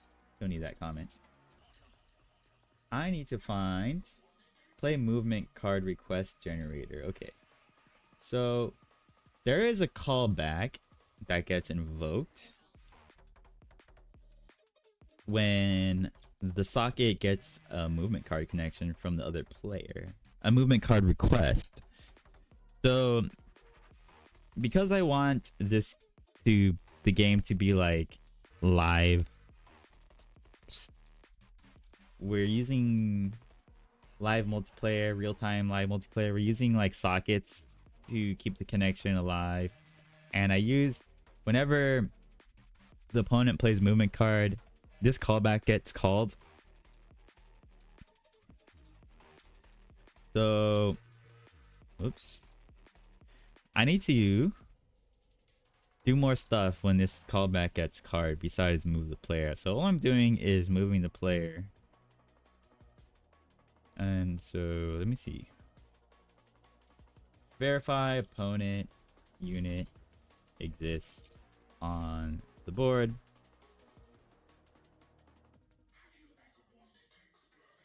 So that's what all this is doing. A little validation, but I need to do a little more stuff than just move the unit to the grid position. I need to, let's see if I can zoom in here a little bit. All right. I need to like update the tiles of the boards, the tile state and the board state to like have the new positions. So I'm wondering if I could like do on execute card action. How do I do that? Because if I can reuse this function like I do for myself when I play the card myself, that would be ideal. Although there is a good chance I might just write a bunch of spaghetti code by doing that, because that breaks the isolation principle I've been talking about. Keep your code isolated. Let's see. Selected card on execute card action. Selected card is the card. So like I don't have this stuff.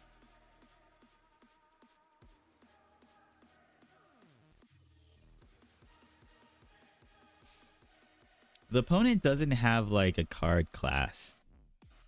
This is only happening for my cards, so I can't really do the same stuff, I guess.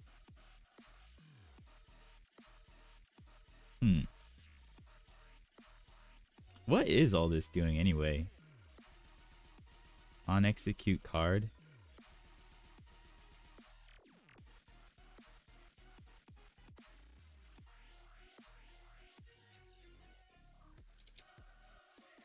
Movement card.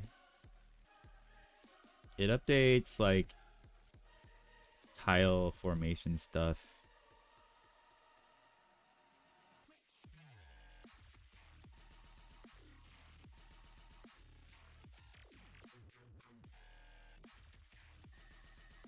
Let's see.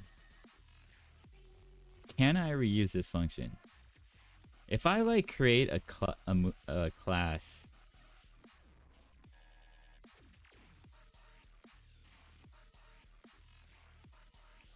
Wait, this isn't even a...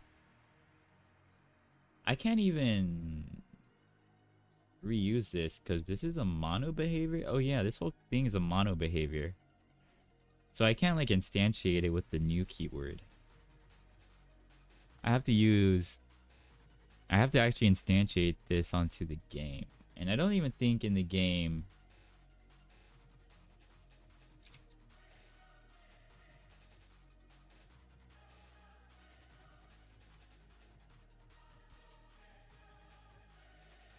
Like I don't keep all this information for the opponent's cards as well, because technically that you might be able to like cheat or something, because like if the client has all the information about the opponent's cards, then that means you can just see what cards they have if you're a hacker man anyway.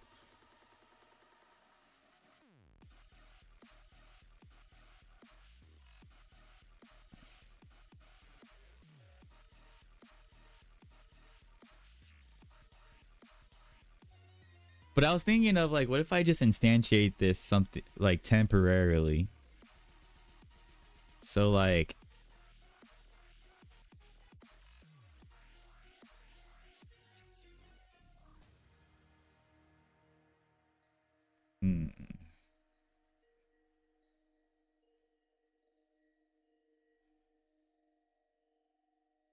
the easy thing to do, I guess, is just to copy this code.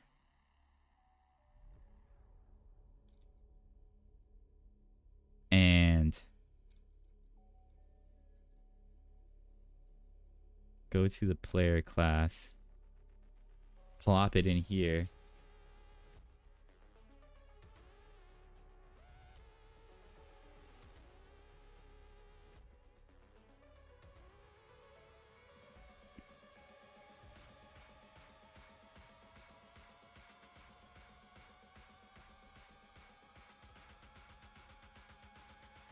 I guess I can do that.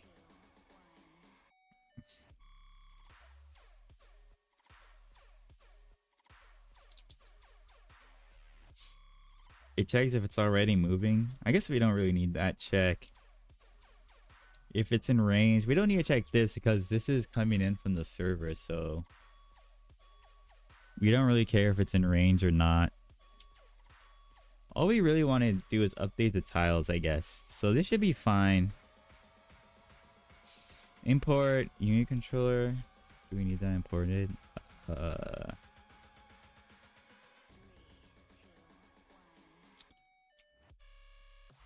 Opponent unit. Move to grid position.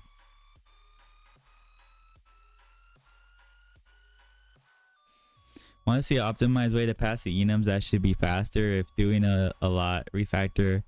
Optimize ensuring test still passed. Alright, let me check it out.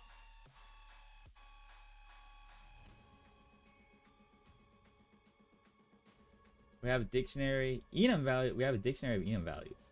String to enums. Oh.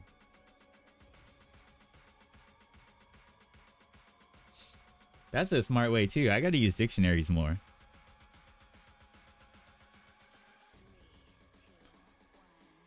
Dictionaries are the answer a lot of times.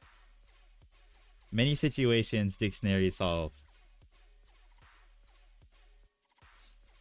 See, let's do opponent unit dot tile dot occupant equals null. Update the unit with the new tile. Opponent dot unit dot tile equals I gotta get the tile. I gotta get the new tile. How do I get the tile? Let's see. Board. Let me change the song. I need a new playlist. What happened to...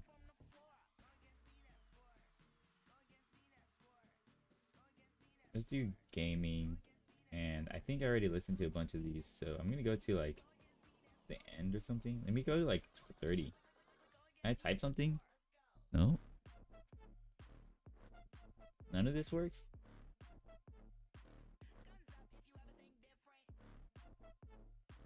Oh, that's it? There's no other pages.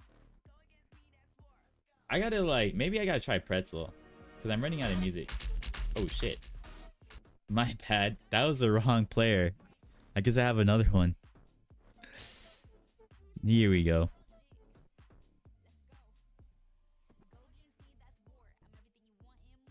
Footwork. I'll start here. Oh, I can also search by genre? That might be good. We got trap, trance, electro house. Okay.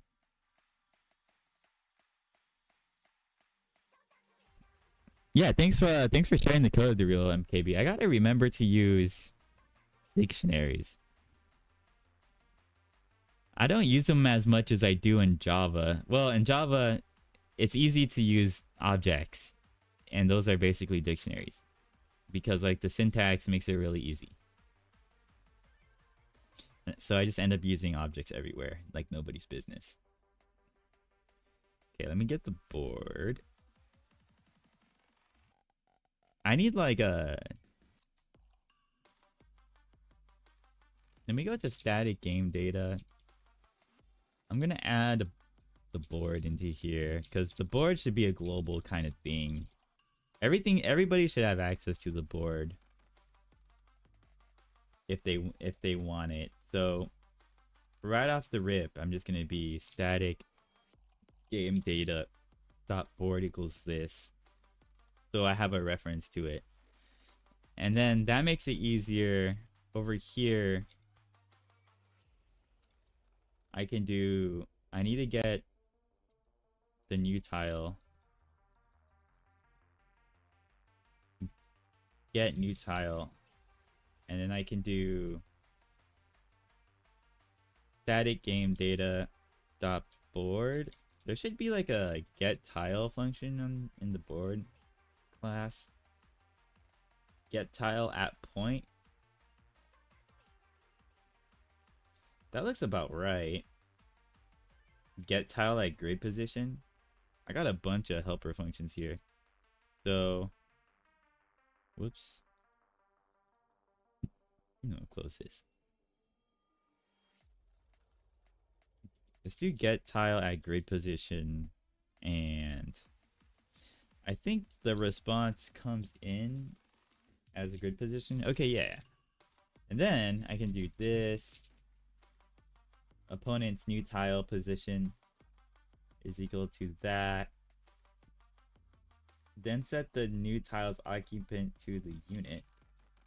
So I just set that to opponent unit. Okay. There we go. All that code to fix updating the board position state of the units. Hope that works out.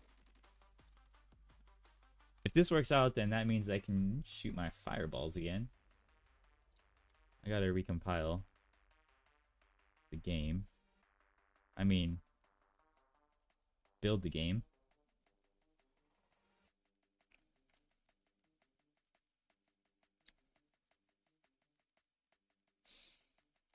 Game isn't too big, so it builds pretty fast.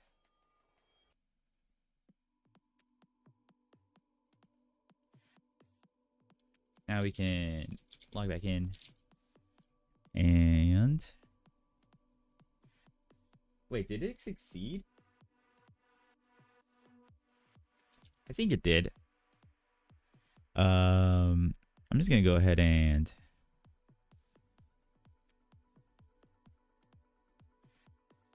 where did my games go?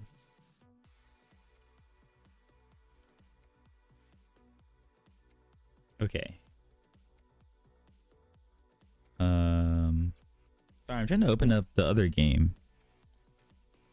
The other instance of the game. What's going on? Does it want to open up? Okay, here it is. Ooh, 1, 2, 3. Let's join. Ready up, start.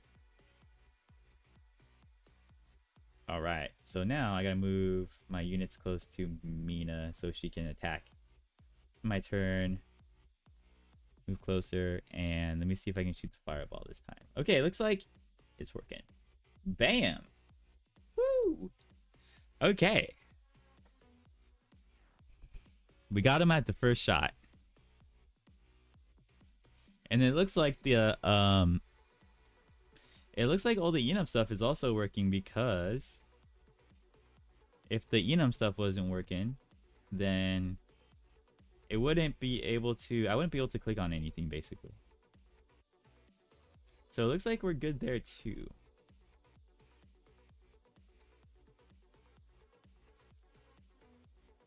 And this one. All right. Very cool. Now, it's working on the client, but when I play the attack card, I have to make sure that the backend actually subtracts the life from Millie. That's Millie. This is Mina. And that's Kurogane.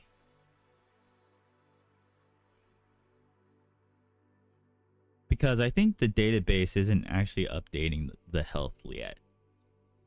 The database has to know the HP of all the units. And right now, everyone has 0 life. Okay, that ain't right. But at least the database actually has the right units. Because we got 6 units here. We got 6 units in the game. So that's mapping up. That's adding up. Player ID is not being set either, but I don't even think we need that.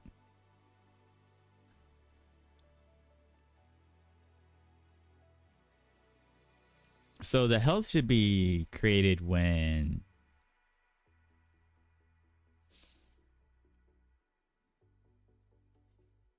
the unit is inserted into the table. Okay. Go ahead and do that. I'm going to look for insert unit SQL. Insert unit. No, I have to be inserting a unit somewhere. Lowercase. Insert unit. Hey Connor, right, Kappa, how's it going? Long time no see. How have you been? Insert unit? I have to be inserting the unit at some point in the game.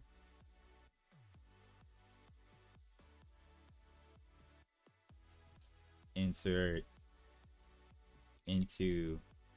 Oh, the syntax is into? Dude.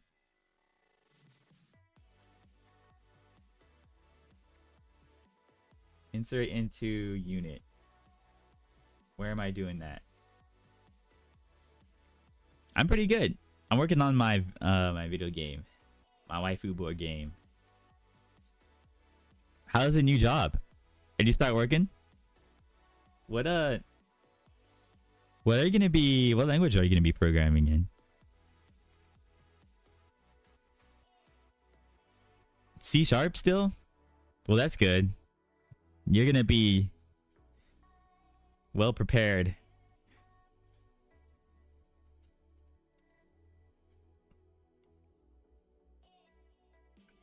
Is it like a... How do you feel about the code base? Are you learning a lot by reading the code base, or are you like, holy shit, what a bunch of spaghetti code? Where am I inserting into the unit? Insert into unit. Oh, right here. Here we go. This is the only place in the code where I insert into that table. It's actually fairly modern code, microservices and all that. Is microservices a good idea? We're not really doing that at my company, but a lot of new employees are like really pushing hard to add microservices into our infrastructure, to split things up into microservices.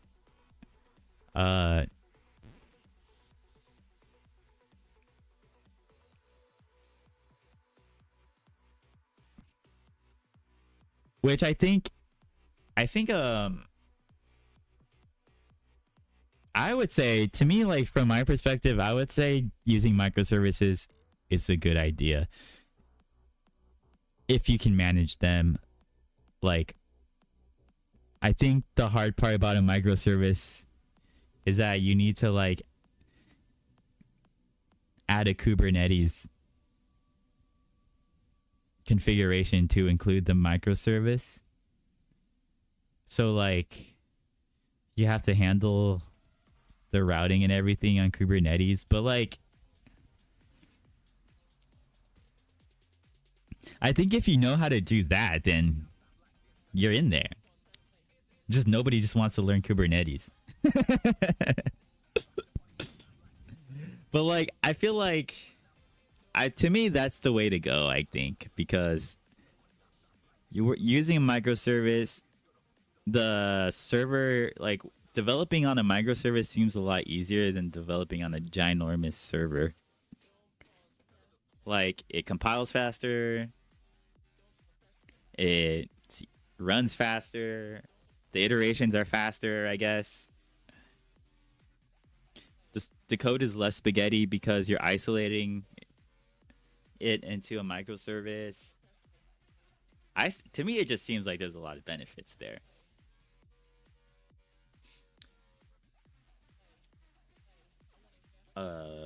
Insert into unit. I gotta add the health into here. Okay. Let's do that before I forget. I'm gonna do health. And here I should have the template.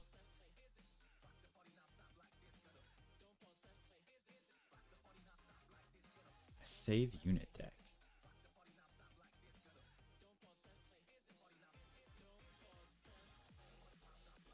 Unit template ID. Where do I get the health from the template? Maybe I don't even have the unit template. Because in my code, like, I have, like, templates which are, like, base forms of all the units. And that has, like, their max HP. Microservices don't need Kubernetes, only if you are containerizing and deploying them as containers.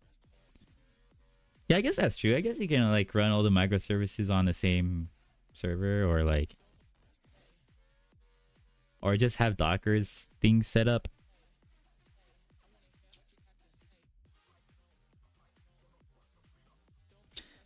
You listed some pros and some cons.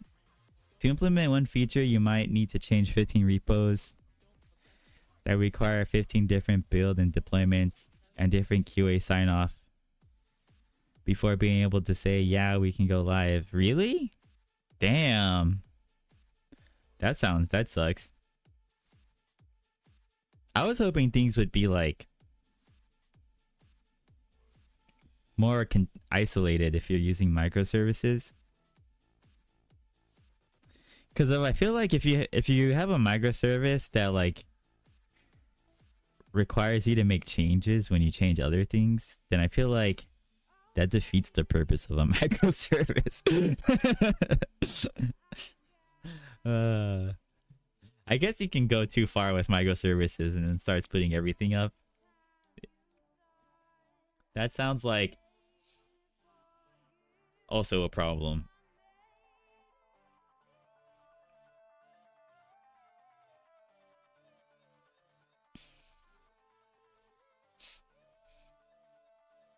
Gotta get my health. Select from unit template. Unit enum. Okay, I need to also select here the health. And I can do, I guess the health is just int 64. So var health. Maybe I'll call it max health int 64. And when I scan it, I'll include the max health. And then here, I'll just plop in the max health like that, and that should be it. I can restart the server, and I think we should be able to track the health now. So I'm gonna make sure that's working, and then after that, I'm gonna make sure the health gets subtracted actually when they actually get attacked.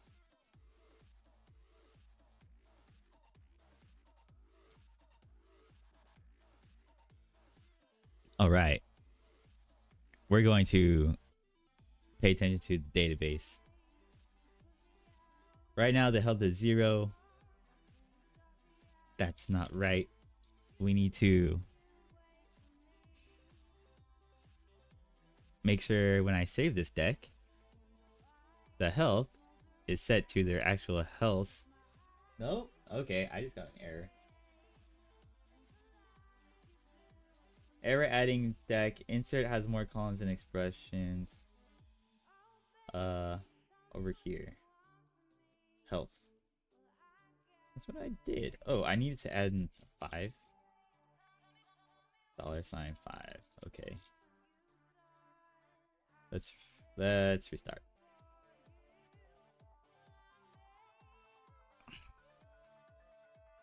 Well, imagine we want to make a new feature to support a new product.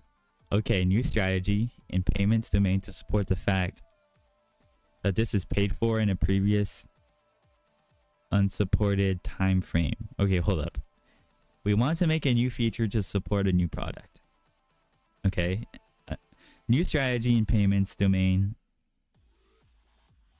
to support the fact that this is paid for a previous unsupported time frame. New change in accounts domain to list this product on account. New change in the fraud domain to support new rules to spot unusual behavior on this product. New change in the public API to add these microservice calls. Shoot. Yeah. New change in the internal API to add support to dashboard for agents. See if this customer calls in. Shoot. Yeah, that's a... Yeah, I can see where that can like that could be a problem. Dang. Okay. Microservices. Okay, yeah, there's definitely a trade-off there. The real MKB. I think you're absolutely right about that. Oh man. Okay. So I wonder, like, huh. In that case, yeah, it does seem to like have it would be easier to have everything kind of shared, because then, like, in that case, if it was not split up into microservices, you just add the whatever fields into the code, and then everything should be like just add to the enum, and then everything else knows about it because it's added to the enum. I mean, like, I probably simplified it a lot, but I mean, who knows? Maybe you wrote baller code that's so easy to add to.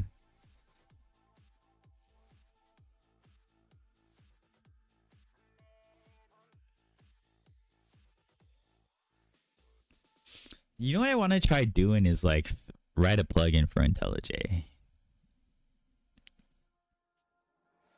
I wonder if how hard that is. Let's see.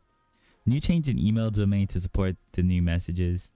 New change in DDPR domain to support removing the data via multiple calls to other microservices. Tell them to delete this. Oh my gosh. Okay, sounds like a lot of work. Sounds like work. All right, maybe not microservices.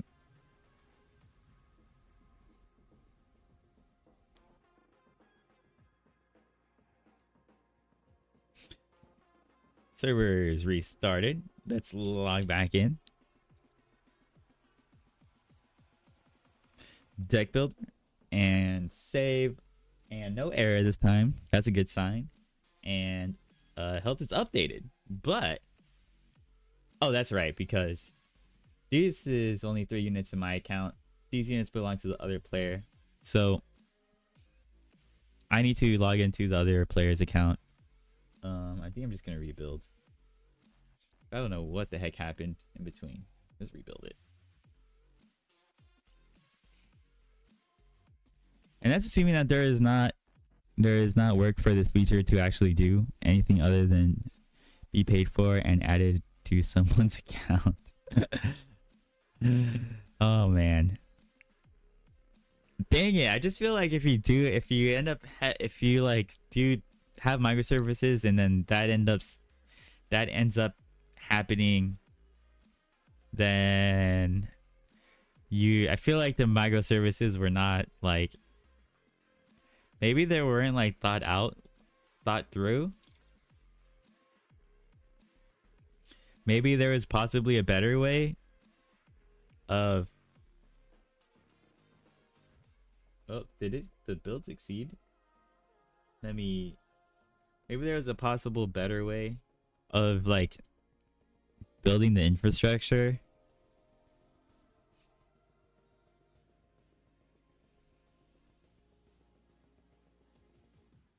Oh, we're failing.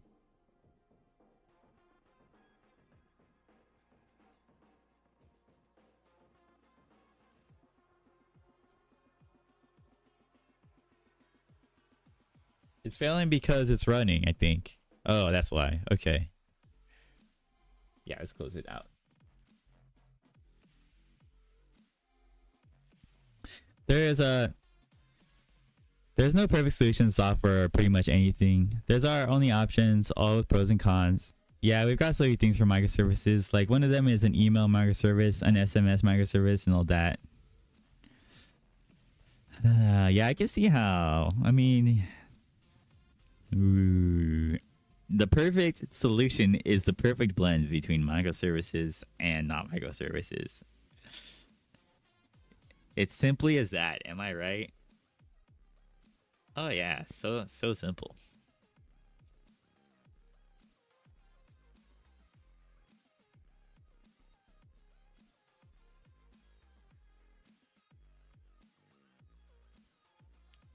Save deck. Oh yeah, I forgot SMS. Ooh, might want to edit the auth domain to add this new product to claim of the JSON web token so you can find this out without making more calls. Oh my gosh.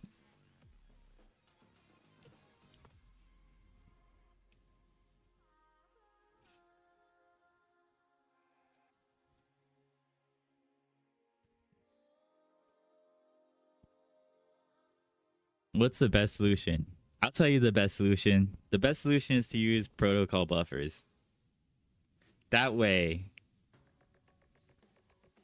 all your microservices will get updated. And all you got to do is add to the protocol, the proto file. And it automatically updates everything.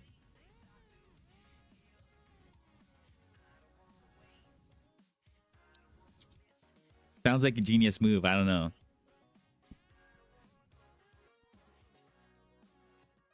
Am I right? You just go to, I got my game.proto file here. I want to add a field. I just add it to the definition. And then it gets compiled down to C# and Golang code at the same time.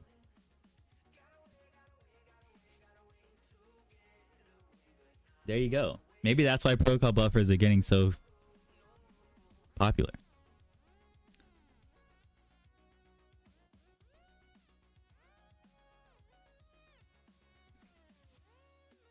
This sums it up brilliantly. I'm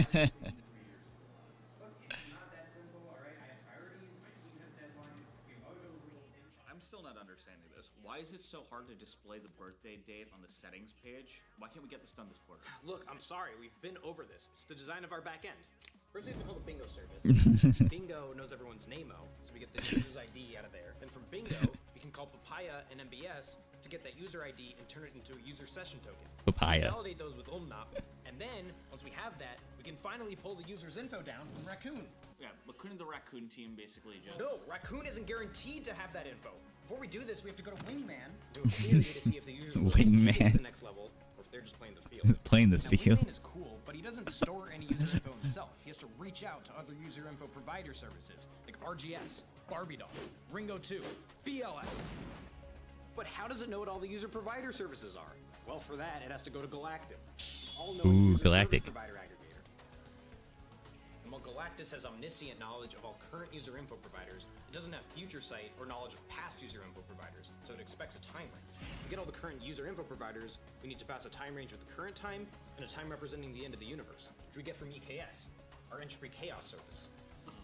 EKS is being deprecated at the end of the month for Omegastar, but Omegastar still doesn't support ISO timestamps like they said they would a month ago, so until Omegastar gets their fucking shit together, we're blocked. We can't get signed up for our use case, we can't use EKS, there's nothing we can do. So Galactus won't be able to find our new birthday boy provider, which means Wingman won't know how to talk to anybody, which means I won't be able to find true love and I'll die alone. Ooh. That's tough. I'll die alone. Without ever knowing love. Without ever knowing it's my birthday. We're blocked, okay? We're blocked, you sad, pathetic little He's product blocked. manager. You think you know what our users want? You know nothing of my pain.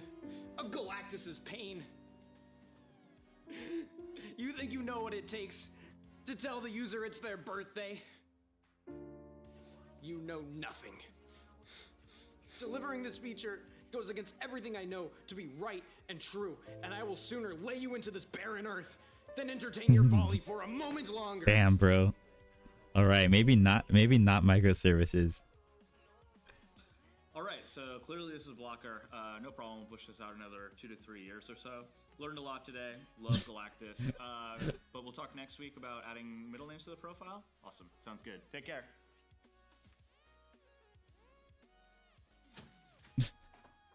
He just leaves.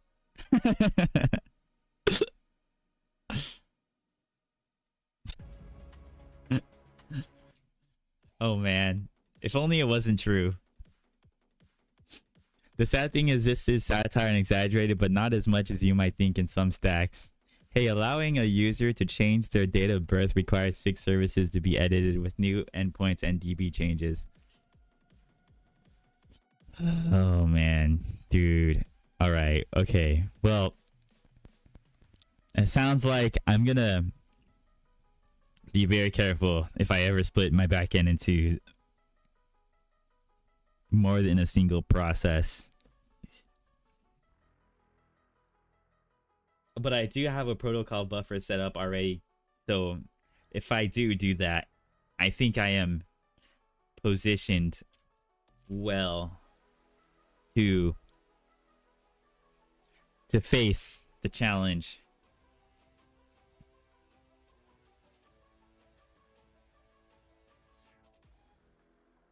To break all norms or something.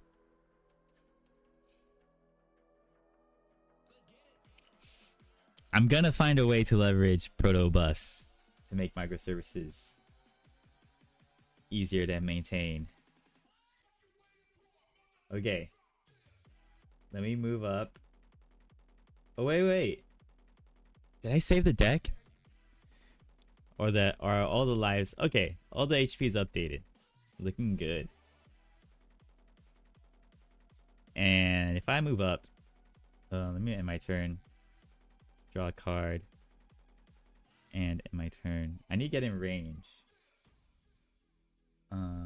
So I need to move Millie. And end my turn. And then I get attack. Her life goes down. Very cool. But if I look in the database, I don't think her life actually went down. Or it did it.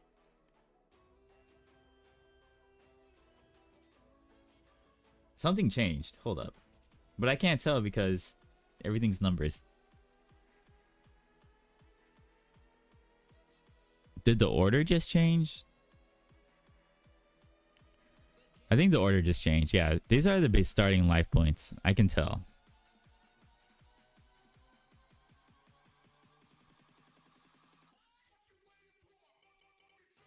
Okay, let me go to database.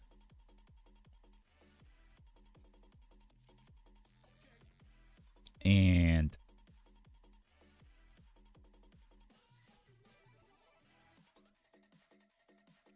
I have to figure out when the attack card request gets sent. Go to gameplay server. And we have a play attack card request. But I think it's specific to... Okay, we have a play attack card request. And here, I have to update the life of the player if the attack is successful.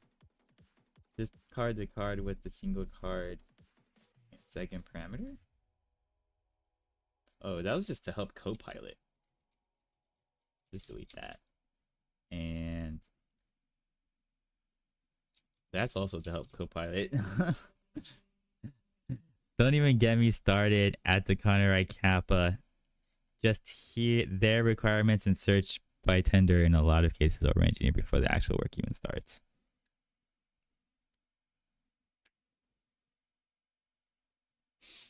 UK government likes to massively over-engineer things. I wonder if that's like... I feel like in the US government, any software the US government builds is like barely, just barely adequate enough. Like barely working.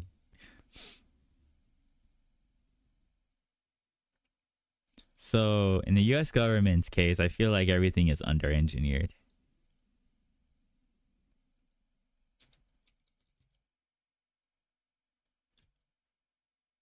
I wonder... but I don't know actually. I haven't seen actually any of the code that government stuff uses. So I can't really tell.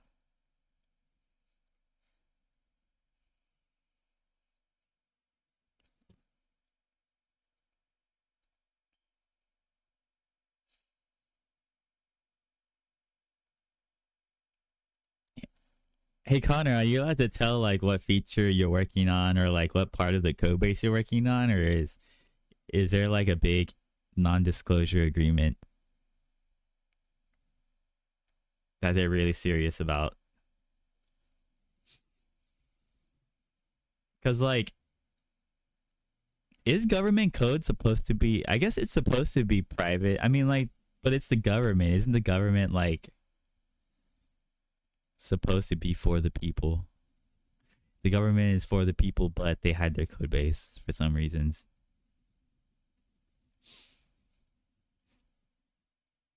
Well, it's national security stuff I work on, so probably can't tell you. Oh, okay, I got you. No worries. No worries. You don't have to. Yeah, national security stuff. Yeah, don't tell me. I don't want the British FBI at my place later.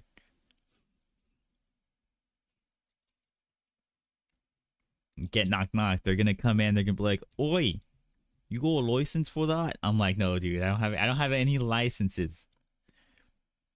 Okay, so just take me away.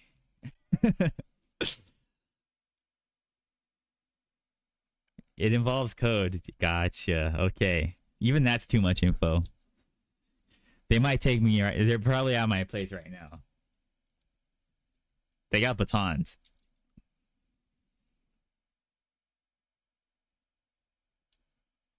Attack unit. Friends range.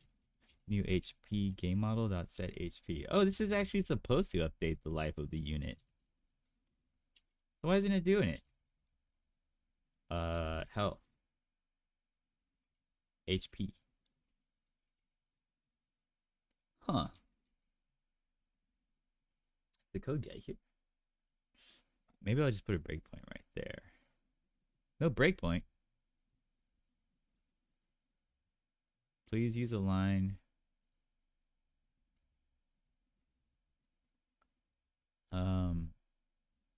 Line with the statement. Oh, I think I have to recompile this.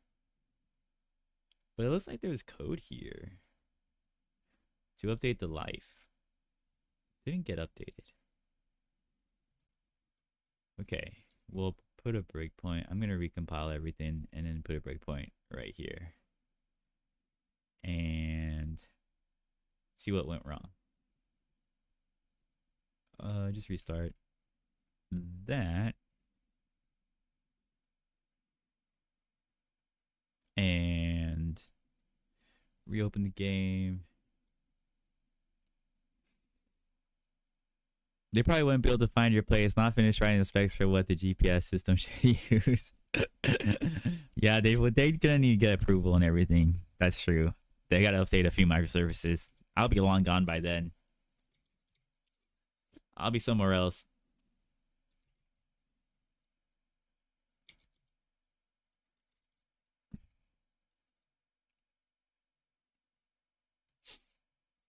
All right, all right. I gotta streamline this whole process at some point. Let's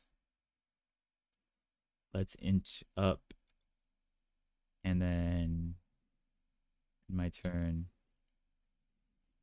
All right, I'm gonna shoot that fireball. I should hit the breakpoint on the server, or not. It didn't even hit the breakpoint. Error, playing cards not in hand. Oh, that's why. So that's why the life isn't getting changed. The card needs to be in my hand, but oh, I have a lot of stuff in here. It doesn't think I have the card.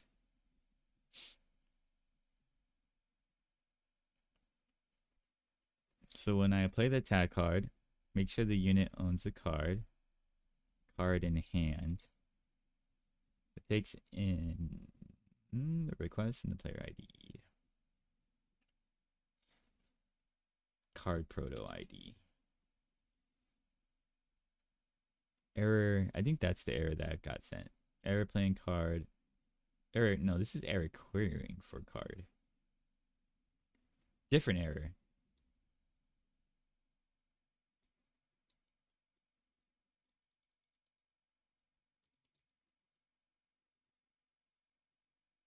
This is error. Card is not in hand.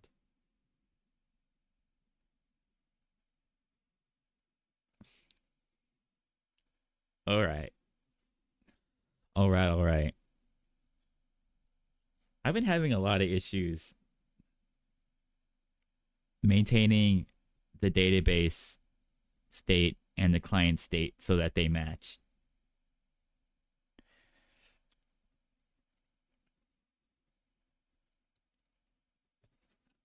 I need to do something to somehow avoid that happening so often.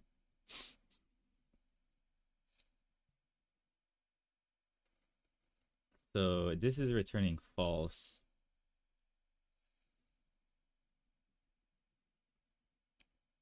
If error is not nil,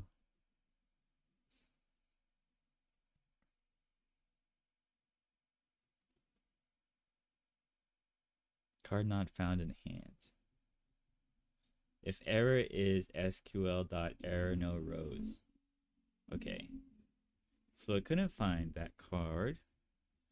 And we are querying the ID and player ID. Okay. So what I'm going to do is I have to distinguish between which player, who is who. So when I play an attack card, the request is sent by me. So that's my player ID. And it should check in my hand whether I have the card that I just played in the database. Okay, well, I think I'm just going to set a breakpoint. I just got to make sure that my player ID is mine and not the other opponent's player ID. Because if it's checking if it's using the opponent's player ID, then this will happen because it's looking in the wrong hand.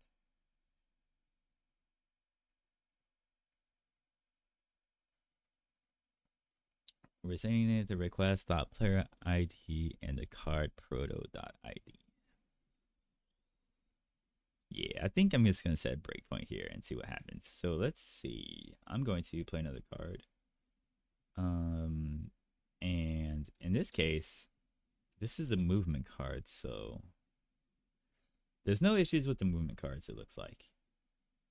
So no issues there. I'm going to, in my turn, and I'm going to shoot my other fireball.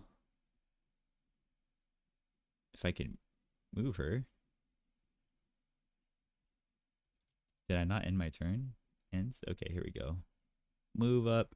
Yeah, there's no issues with the movement cards, just the attack card. So if I attack, and let me make sure that these are coming in correctly. The card ID is 0. That's the issue. That's the issue right away. Okay. Basically, card ID is coming in empty. That'll do it. Let's find out why it's not getting updated or passed in correctly. Proto.id. Whoa. Cracked my neck. Okay. So it's not, this get card is not working because I'm querying the ID. Okay. Inside the card template. Request side card template ID. Whoops, this is the wrong. I should be looking in the attack card request. Okay.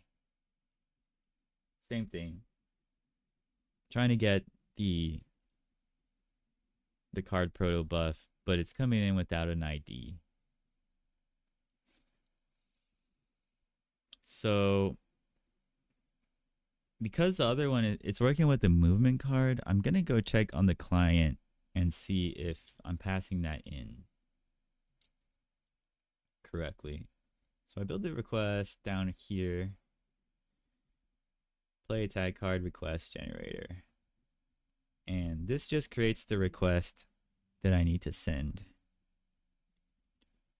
to the backend. Pass in two things. It builds a ginormous request. One of them is a card ID, and then another thing is a card template ID. Okay. That actually looks good. So, anyways, I have to put a breakpoint here then and make sure that the request is coming in fine. So, let's see if I can play another attack card. End my turn. I'll end my turn again. I'll just keep ending my turn until I reach all the cards I need. End turn. Is it? Am I not redrawing the deck?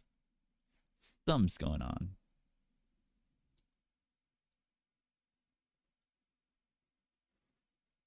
Whose turn is it? It's my turn? But I can't end. Oh, is it because we're in a breakpoint? Oh yeah. Whoopsies. Whoopsies. Okay. We are definitely in a breakpoint. Let me make sure nothing crashed. Still haven't drawn. End turn, result, success. Okay. Let me end my turn again.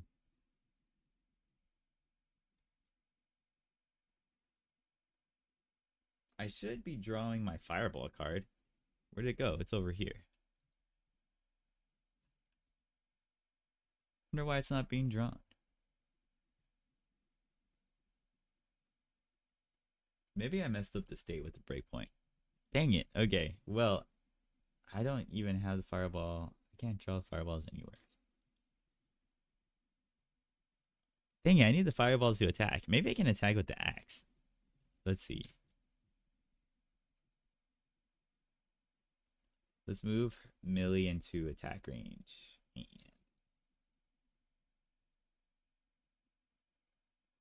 let's attack. Make sure there's... Oh, I restarted the server by accident. Okay, I'm just going to restart everything. I got into a confusing state in the game anyway.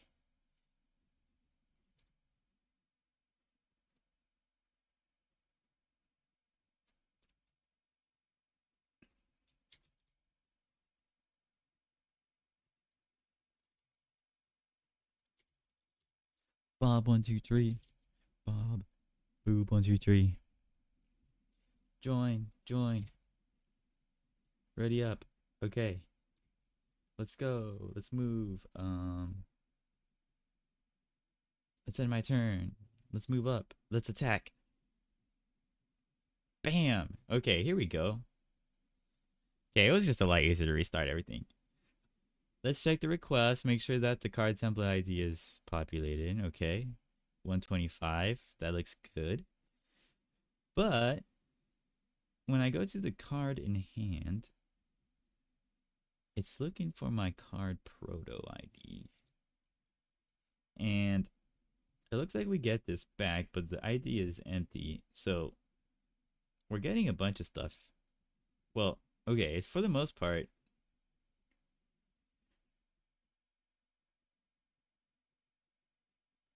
Everything else is filled out except the ID of the card. So we lost the ID somewhere. Let's make sure that it could just be that the card isn't in the deck. No, that wouldn't make sense because the rest of this stuff wouldn't be populated. If that was the case, then nothing would be filled out. But in our case, it's just the ID. So maybe the SQL query is scuffed. So if we make a deck proto, we are not in scanning. Oh yeah, the ID is not being scanned into the... Get a card from the card template table. Okay, that makes sense though, because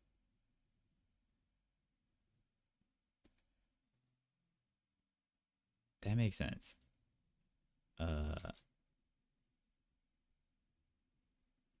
Because this is a get request from the template table. So it's not actually... So I guess in the hand request, I get it, and then I manually... Yeah, that's what we're doing. I totally forgot about that. Okay, there we go. That should fix that. We have to manually update the ID for some reason. Well, there is a reason. I don't know if the reason's a good reason. But we're querying a table. So basically, like, the request is only sending the ID of the card. So what that means is the server has to rebuild the object by querying the database with the ID. So what happens is it looks up the template table, like a lookup. And there's a lookup table that just has a base form of the card. And so it partially fills out the object with the base form. And then for information that's new, like the HP that gets changed throughout the game, it has to do a second lookup with the actual object. To be a full object, it needs to look up the unit and the unit template tables and combine them to get all the information.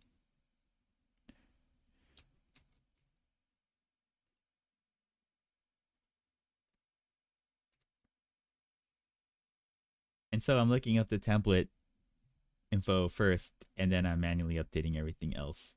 Actually, I don't even think I'm looking at the real table. Well, I think this will be fine for now. We'll see. Let's try it out. In my turn. Move up. Let's attack. Bam.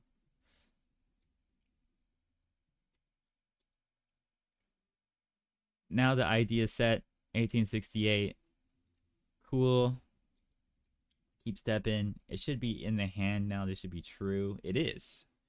All right. Now we can do all the other stuff like get the unit. So now we're actually getting the unit.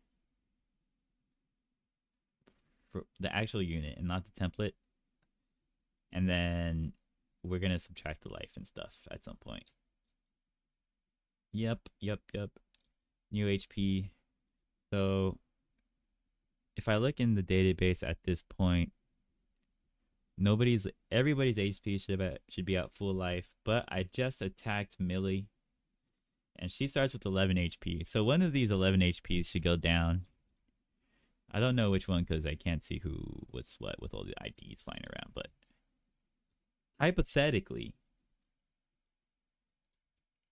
Okay, so I stepped through that code and nothing changed yet.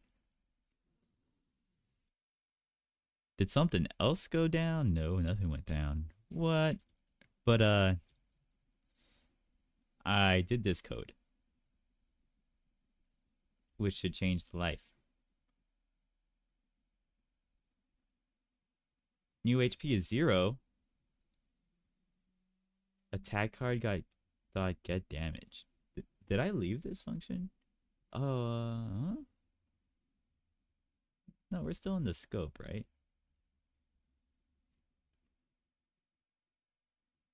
Why is everything null? Maybe not. Maybe it cleaned up everything already. Better shoot off. Peace, y'all. Alright, thanks for coming in, the real MKB. I'm getting deep into the code at the moment. Yeah, we'll see you again. Thanks for coming by. Don't forget to check your channel points. We got channel points. Let me check mine. See if, just to make sure my bot's working. Okay, 2350. All right.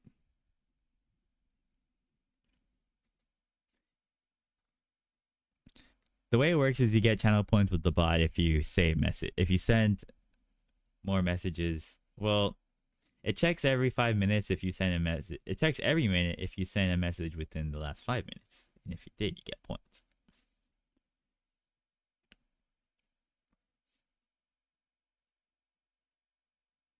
Sent. Okay, well, I'm gonna let this run to completion and then check the database again. Maybe Ooh, yeah, that didn't update. That didn't update correctly. We gotta see what's going on. No reference exception? No way. Lots of stuff got scuffed. Okay, well, at this point, I think we made some decent progress, at least. Maybe I should just try to fix this issue. Maybe I can pound it out before we raid somebody. I think I can pound this out. Unit not set to an instance of an object. And it did it say opponent unit not found? It did not, so that's not the issue. Okay. But something happened here, so I'll put a breakpoint here. And is the game still running? I think so. Can I end my turn?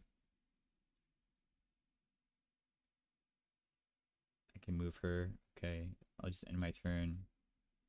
Go back to the game here. It's my turn. No. End turn request. I'm not getting anything back from the server, it looks like. Did the server crash? End turn request.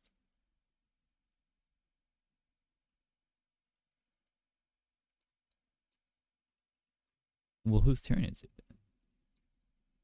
This person's turn.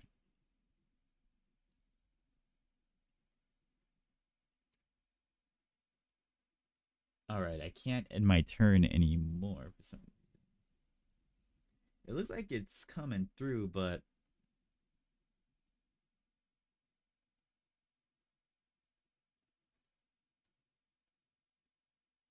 it's not updating stuff. It might be because I aired out and the game state got weird again. Play card response request. I wonder if that's why.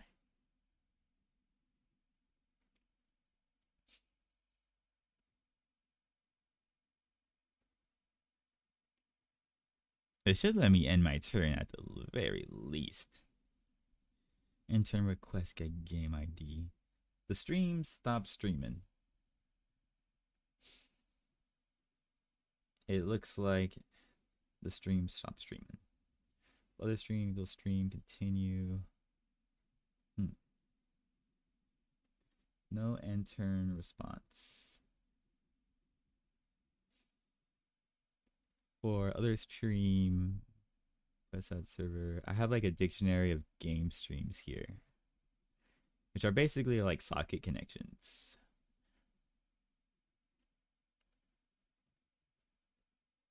If it's the owner of the stream, skip it. Send the response to the stream. I'm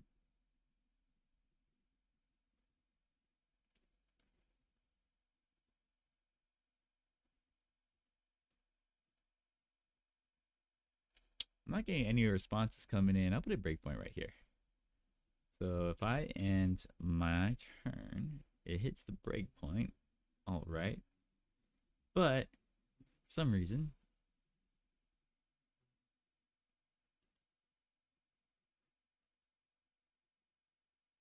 other stream. Maybe the connection got lost.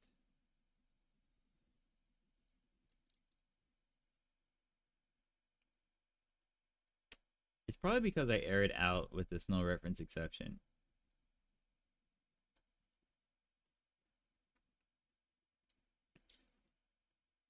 That would be not good if Unity just tosses out the socket connections when it errors out. Because then I'd have to make sure my code never has errors. I guess that's not impossible. I should be able to just try catch the errors.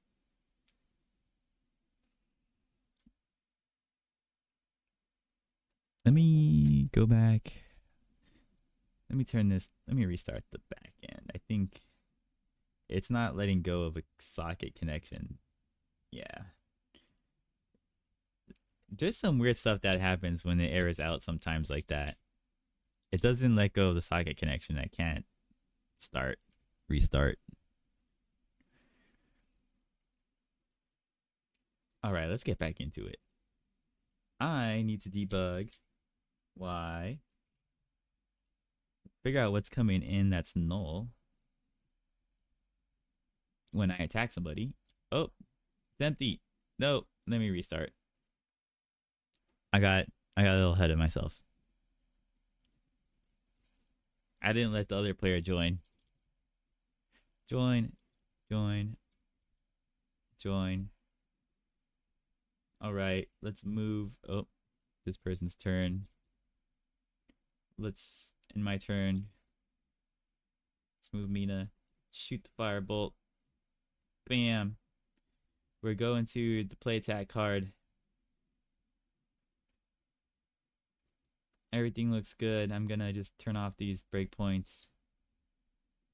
I gotta make sure. I gotta go back to Unity and make sure the debugger's attached on Unity's side.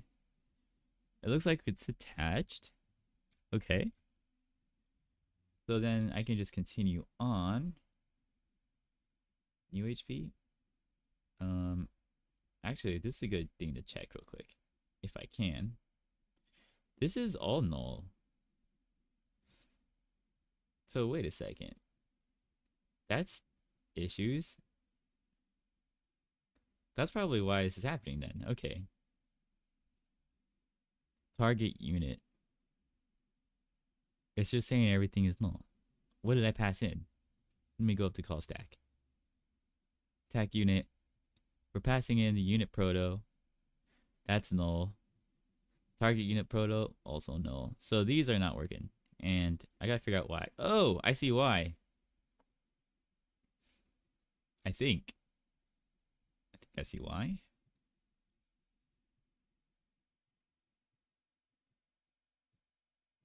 Do I see why? I sort of see why. This is wrong. Because it's using the ID twice of the same player. So the opponent has a different ID. So it's looking in the wrong place here, but I'm not sure why this is coming out wrong. Also, takes an account ID. I think I need another query. Shouldn't be using account IDs here. I should be using player IDs.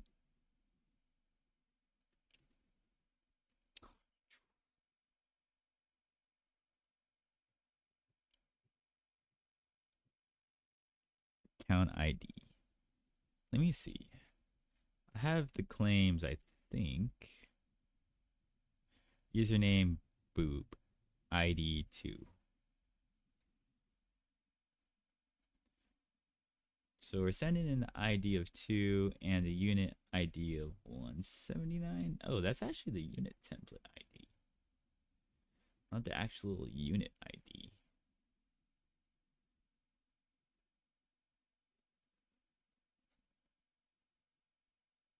That's coming in from...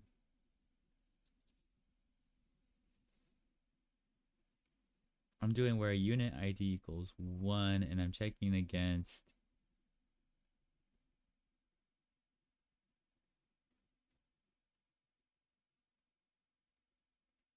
right here. Okay. Okay, I do see an issue. I have to go to the front end to make sure that when I create the request over here, I'm saying the unit ID, but over here it's doing something like that.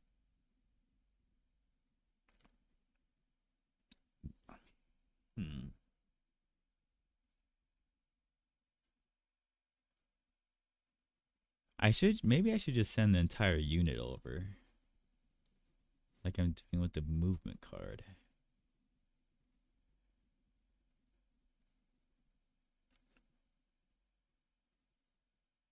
Oh, damn. Hey, Thor, how's it going?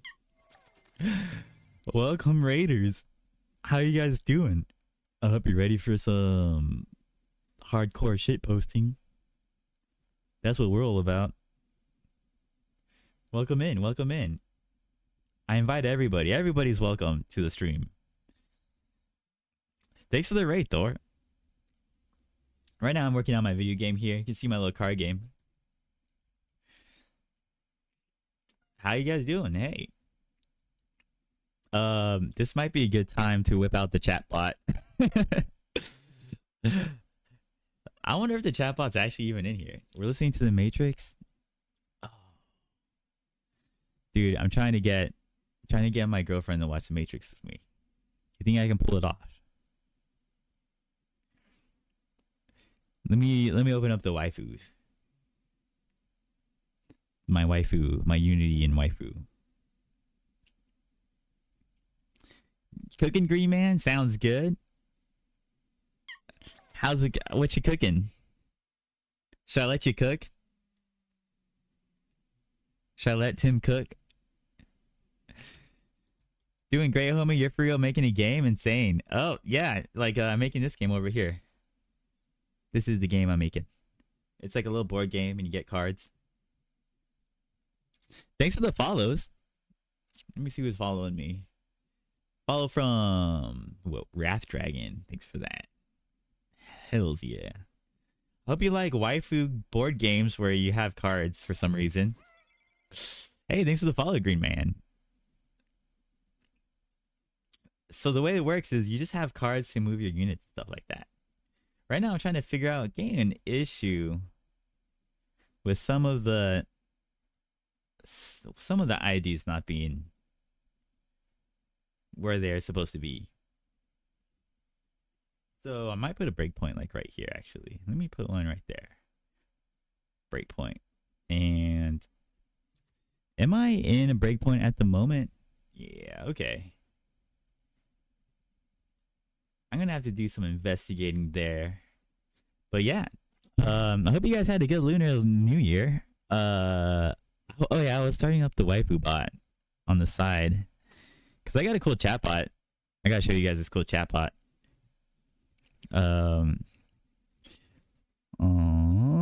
She's talking, but I don't hear anything. Oh, here we go. What is she saying? Trust your instincts and make the choice that brings you the most happiness and fulfillment. Here we go. Remember, she's over here. Alright, I'm off to watch some football. Catch y'all later. Alright, sounds good, Thor. Thanks again for that raid. Have a good one. Catch that Super Bowl. Tell me how it goes. I gotta watch the halftime show at some point. Hopefully. It's crazy because, like, I'm actually in San Francisco, but, well, I guess the Super Bowl is in Las Vegas anyway. But I think the chatbot's in. Let me send her a message. Let me send them a message. At the real. Something happened with my keyboard. Can I make an @ symbol?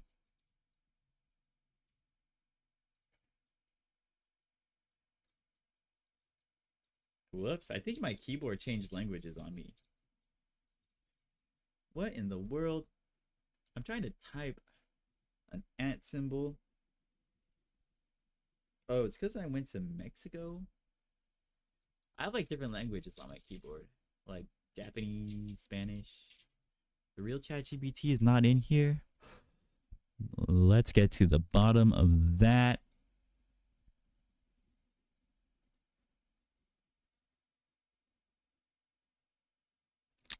Yeah, I'm creating the game. I'm just trying to like show you the chatbot real quick. Simulshift.com. So if I go here, I should be able to sign in, go to admin. So we got Billionth. Billionth was using the chatbot too a while ago. To the redemption. Love the Anya face. Did the channel point redemption reward work? I hope it was working. I just added that one.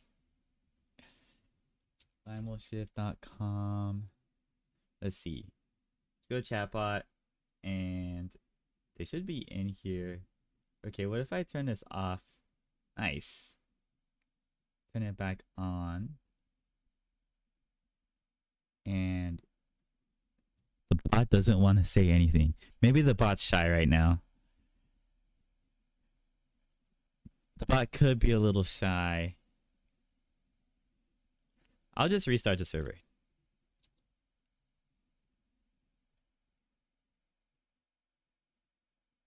Restarting. Restarting. Team my client undefined. Oh, this is the wrong website. I'm a dummy. Here we go. Now the chatbot's in here. I got confused with the actual website and then my local one. Say something cute.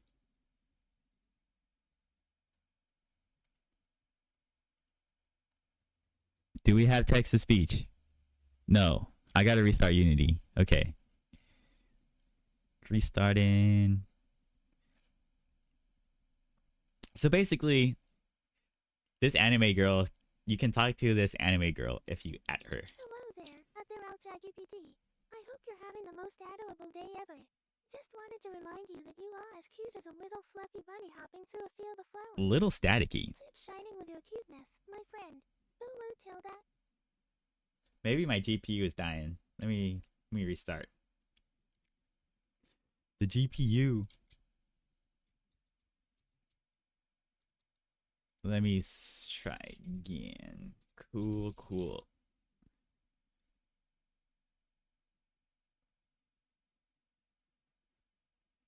Oops, did I mute the audio? Thank you so much, Yeah. ChatGPT. You're so sweet and cool too. Keep being awesome and spreading those positive vibes. Dang it, there's like static now. I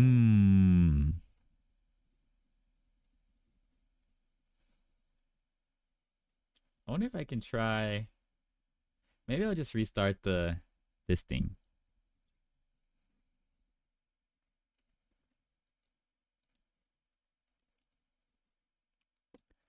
I'll restart the machine learning model because that's like a text to speech.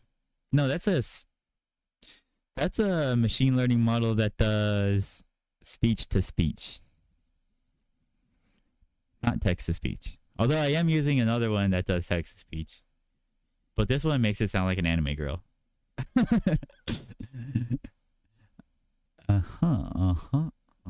Where is the?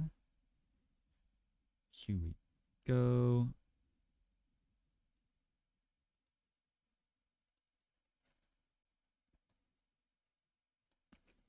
Restart the model. My GPU might be taking a beating because I'm also making the game at the same time. Oh yeah, we got the positivity. I have the uwu bot.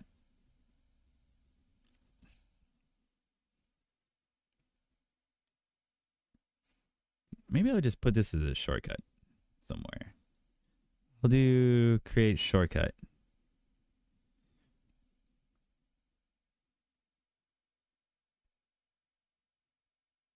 How do I create a shortcut? I know there's a way. If I right click this, show more options, create shortcut. Here we go. Where did it go? Oh, it's down here.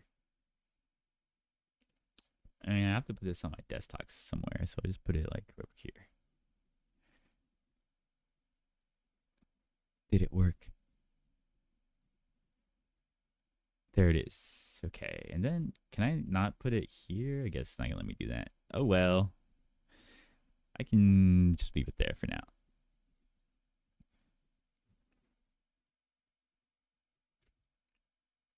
Now, let me check if that model actually booted up.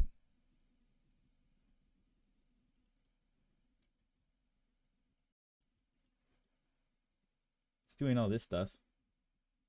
I don't know what this stuff does. AI these days, who knows what they're doing? You know what I'm saying?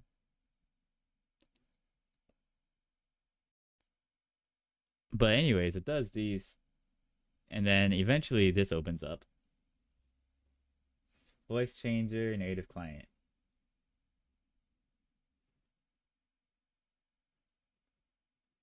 All right. Now I try again. Hopefully the static stuff is gone. Face. What is good?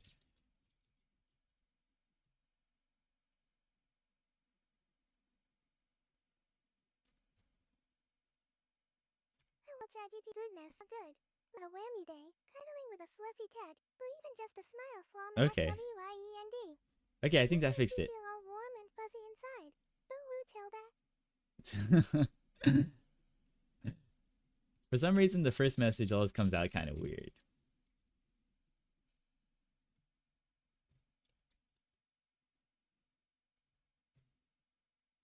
What is the answer to life?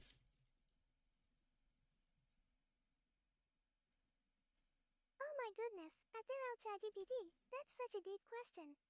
The answer to life is a little bit mysterious, but some say it's all about finding happiness, spreading love, and embracing the joy in every moment. Remember to cherish the little things and make the most out of each day. Ooh, Tilda. It thinks I'm the real ChatGPT. Maybe I should fix that. But yeah, there's a bot. There's a waifu bot. I love that. I think that's pretty sweet. Anyone can talk to it. Feel free to ask it questions. I do want to figure out this game though, or the issue I'm having, because it looks like there is some funny business going on. I guess I can continue executing the code to debug.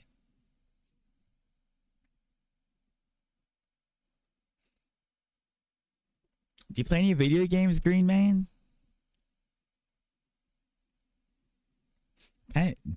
What kind of video games do you like to play? Whoa, I need water.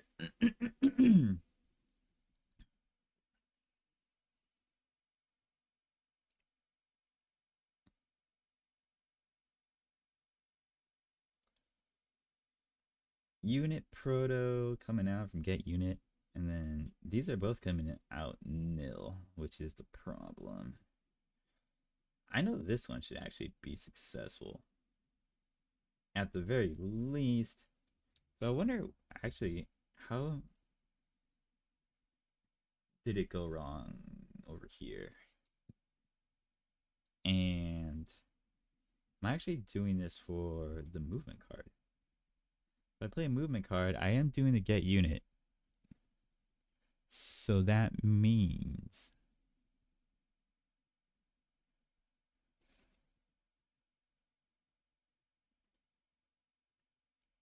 it should be working over here, but something's going wrong.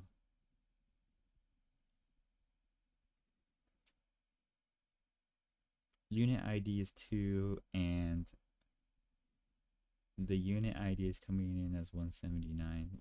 That's not actually the unit ID. That's the ID of the template.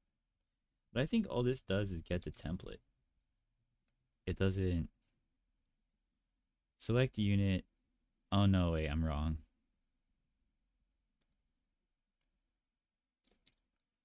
I'm wrong there. It is asking for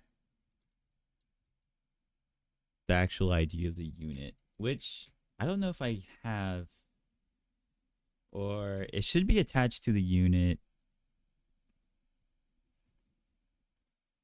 when it gets sent across the server. So on the front end, I'm sending the unit ID here and it's getting scuffed. So whenever the unit ID gets set, it's wrong. I guess it's set to. I guess this is wrongly set to the template ID.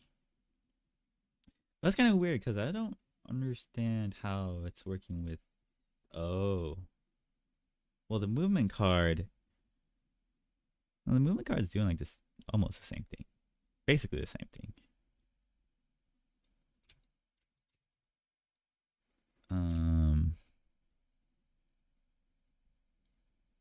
Setting the proto entirely. Okay. Dang it, stupid websites. Let me close these. Gonna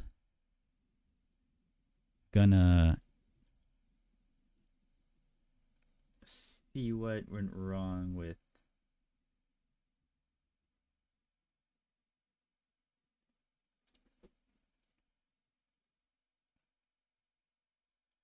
I'm like super confused because this is working and it shouldn't be working.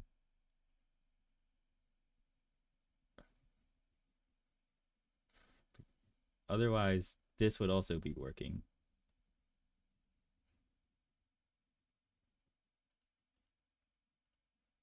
And I'm just getting the ID from the request, so somewhere along the lines, it might be dependent on the player also. So I probably should put a breakpoint here. And when I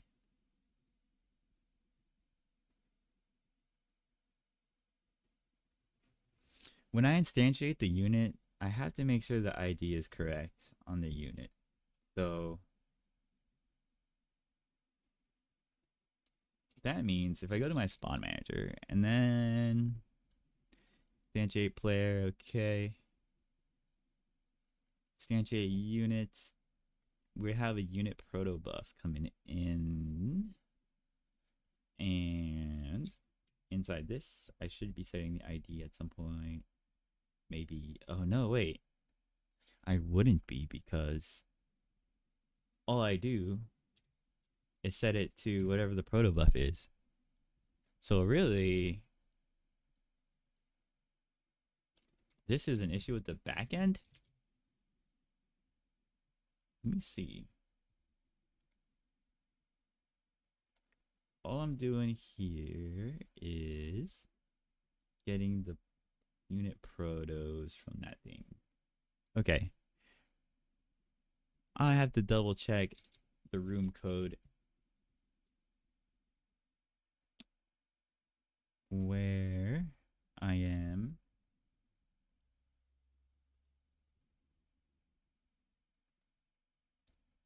setting up the units for the first time in the game.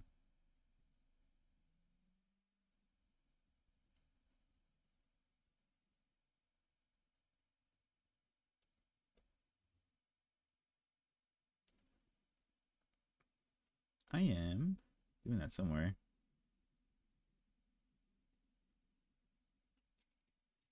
Try room server. Create room, create game. Okay, and then create players. We make the units over here.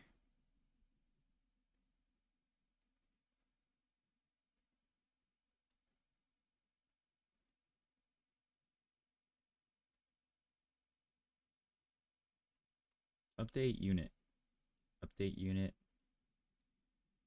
But where does the unit get created? I guess I could just do a search for the unit. Insert into unit. Search that SQL query to unit.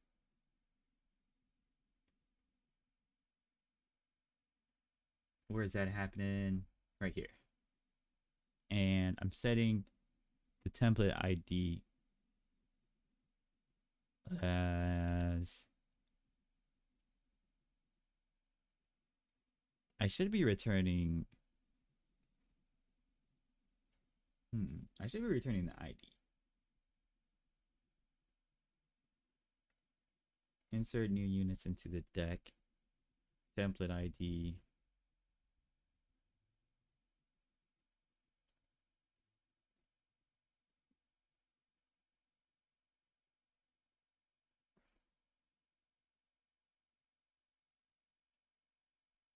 This only returns an error.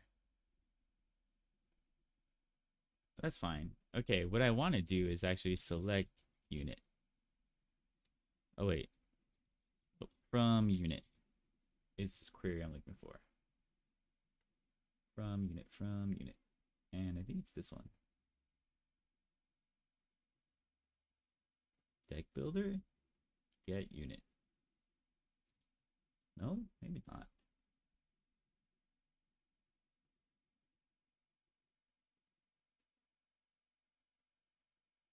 Not that one. It might be this one. Or this one. How did oh. Okay, let's go back to the room server. It's gonna create the game. And it's gonna select the units at some point inside here probably.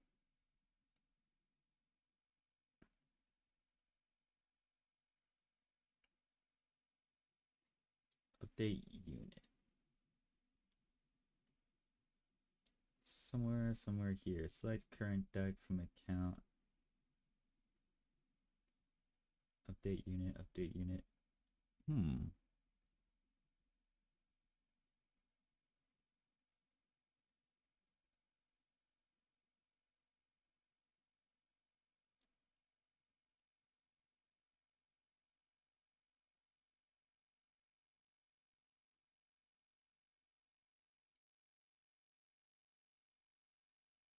I think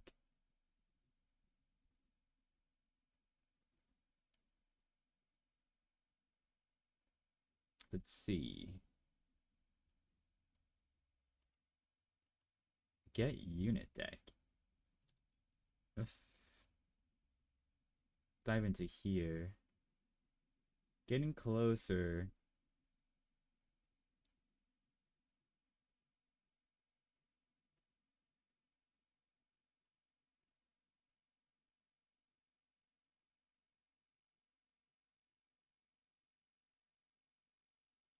Unit deck.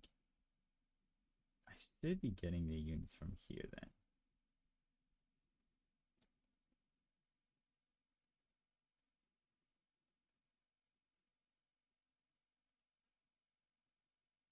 Deck.unit proto. Okay, here we go. Scan. So from unit. Got it. Okay.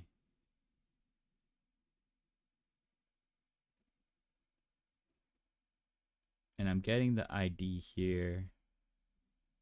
And I'm joining things where unit deck ID equals to 1.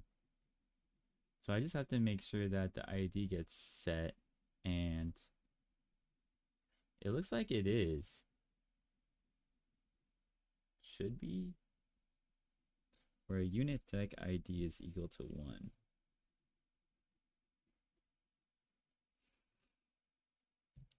Huh.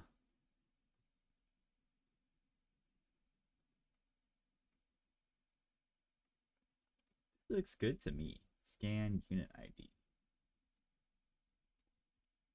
That looks right. So in that case, I wonder.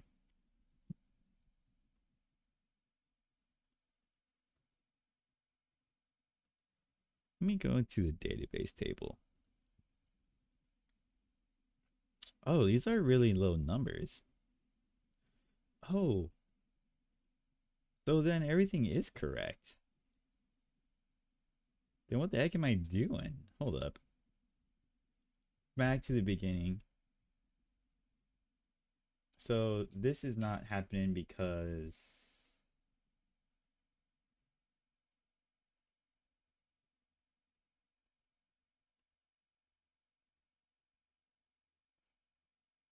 both of those are null.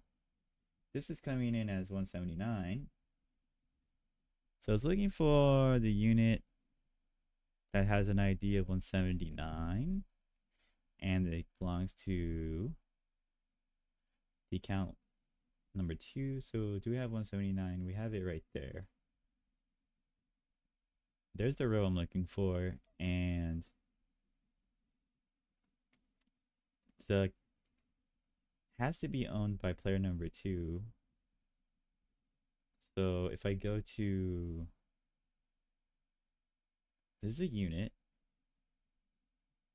and how do I relate that to the account number 2? If I go to the account table, current deck is 2. Is that how I'm doing it? Seems really hard. Let's see. Let me look in this query. It's like the unit where unit ID equals 1. But I'm joining the unit deck and the account tables together.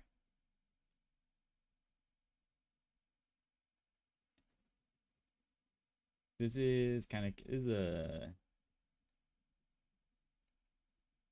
I don't know if I expect this to work actually.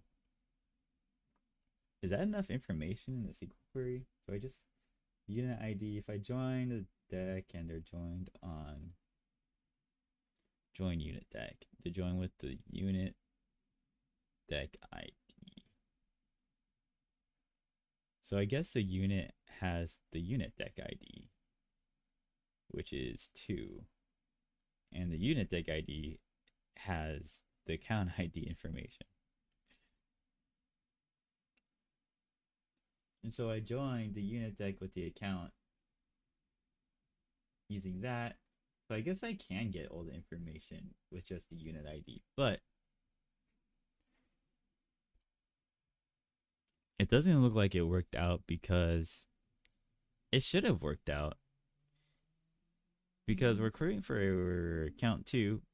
Account 2 has deck number 2, and it should be looking against the current deck. If I go to the unit deck, there's an account matching. Okay, it's matching with the account, which is also 2. It looks all good to me. Error recurring unit for error recurring for unit error.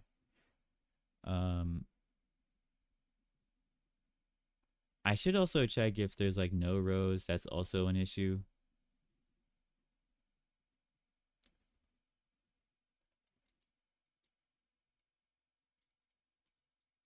Check if 0 rows. I should do no rows found, querying for unit.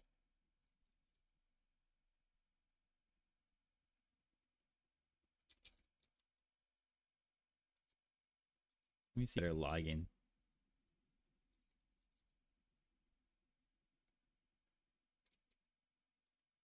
Unit for unit ID, account ID. Okay. And then what's wrong with this? Comparison with errors using equality fails on wrapped errors. So I'll do that instead.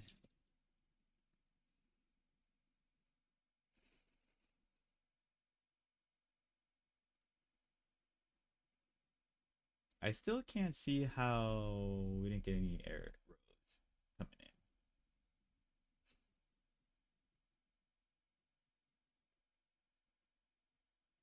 So this actually comes in as an error.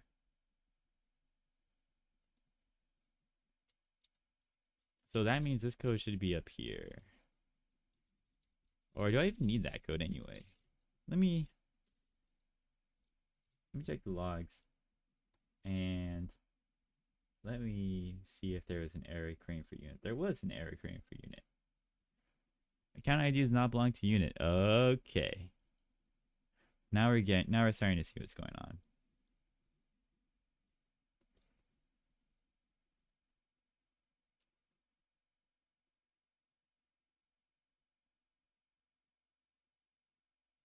Account ID does not belong to unit.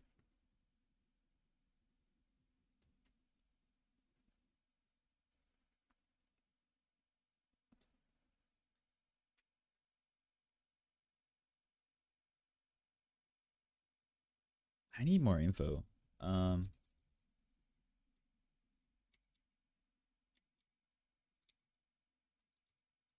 need better logs.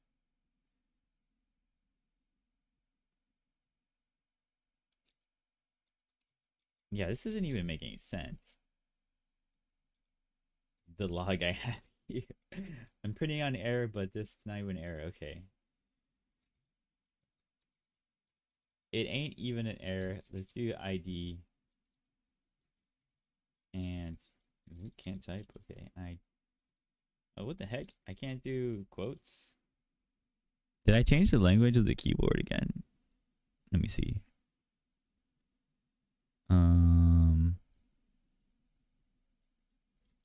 Oh, actually, I think my desktop is crashing on me. Like Windows Explorer is crashing on me. Okay, there we go. It's coming back.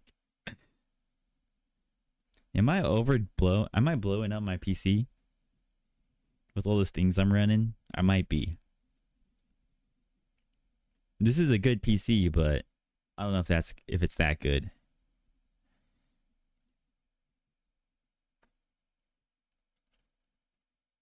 Yeah, I did change the language by accident. What do I press? What am I pressing that's changing the language?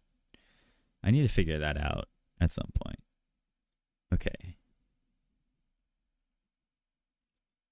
Now we should be able to write quotes. There we go. Error, no. Copilot, you're dumb. Okay. And let's do account ID. That. How am I getting an issue here? No placeholders in the format string. Maybe I don't need placeholders. Okay, do it that way. Cool. That gives us better logs, but if it's giving us this issue, then that means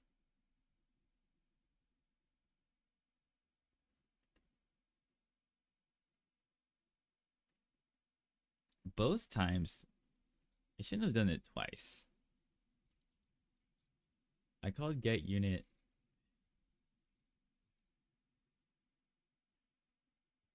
two times, but one of these times should have succeeded, which is kind of strange. Unit ID is 179 and claims ID is 2. They both failed. Now that I'm looking at this, it's doing this. It's executing the same code literally twice. Literally, this function is scuffed and separate different. Probably had Copilot write all this code. Okay. That is bringing more things to light. That's for sure. Look at 179. 179 belongs to unit deck number 1. Yeah, that makes okay. Now things are making sense to me.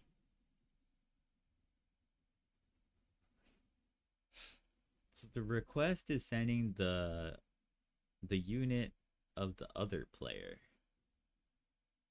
Is that what we're sending over the front end?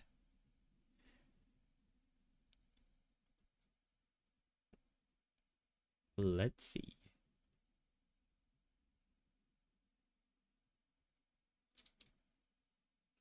On the front end, we are doing the target unit. Okay. Yeah, there is a few things that are scuffed. There's some scuffage happening. Oh Oh my gosh. This is like as wrong as it can possibly be.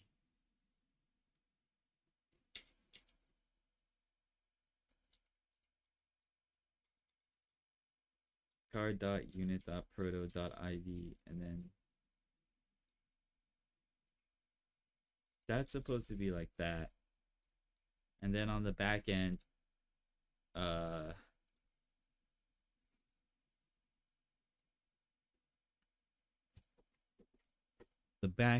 I'm getting 2 units, and I have to be able to get the opponent unit proto. But I can't do that unless I have their account, and I don't think I should be sending the account.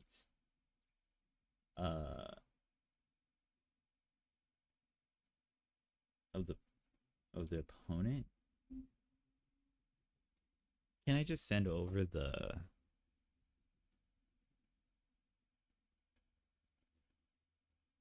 I guess I could get the account of the opponent by looking it up with the player ID. But I feel like I don't. That seems unnecessary. It seems a little unnecessary to send that information across.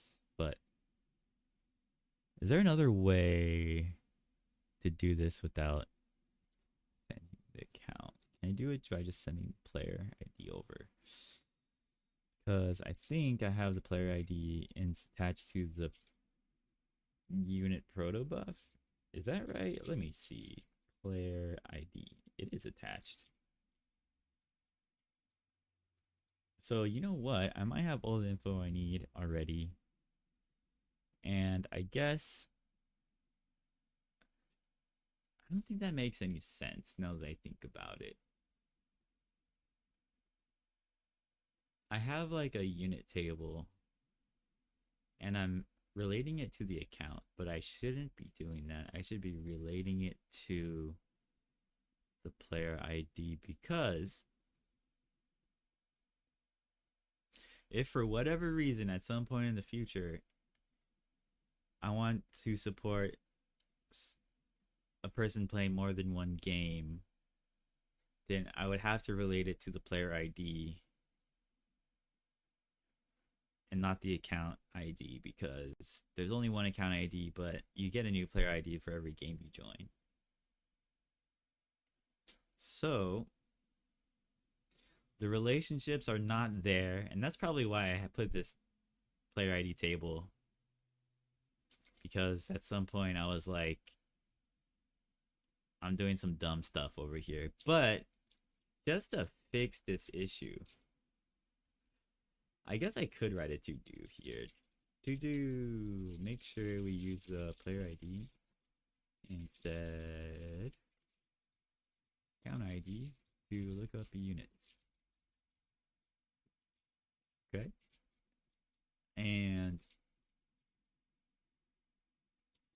But for now, get the opponent's account ID from the unit proto. We're just going to look up the account ID with the unit proto for now. And I don't know if I have a way to do that. At the moment, I don't know if I have a query for that. It's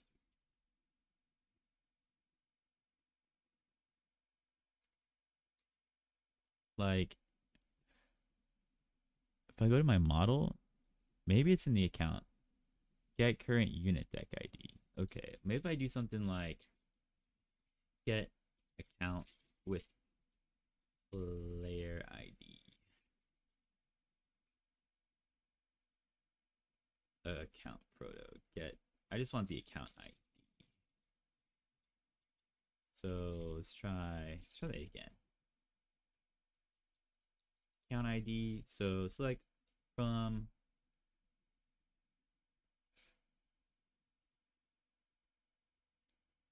Does that make sense?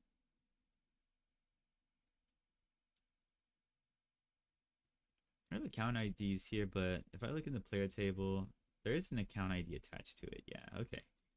So I could just get that from the player table. So what I should be doing is select from player where ID equals 1. Okay, that looks right actually. Comment should have the following format. What are you saying? Get account ID with player ID.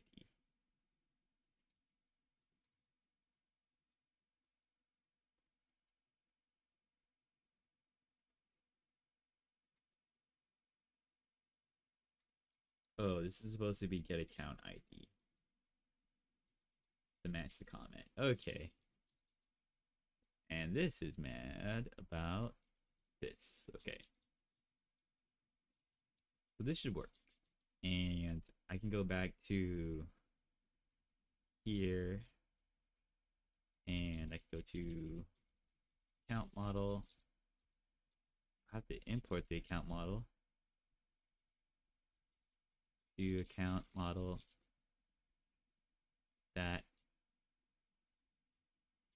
and I should have get account ID with player ID. Okay, we got the opponent account ID finally. Then we can pass that in to the function.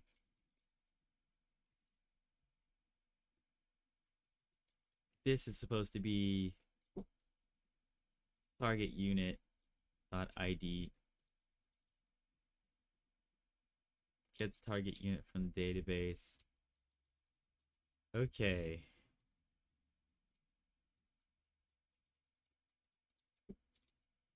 From unit.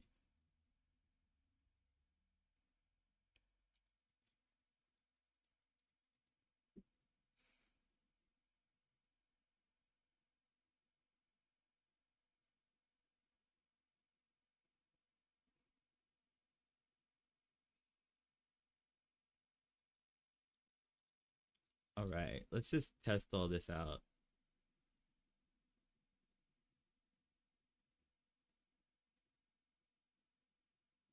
Tag target unit.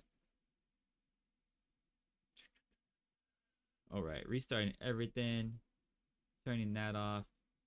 I have to recompile the game. Make sure that works. Is it debugger on? Am I stepping through stuff at the moment?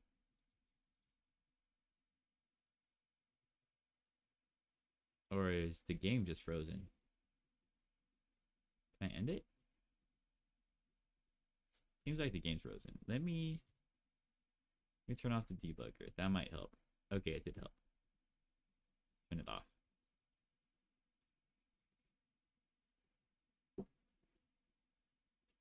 This should make sense now. Unit ID and then target unit. Yeah, okay. Everything else looks good, right? Card template ID and the card ID. Okay. Let's rebuild that.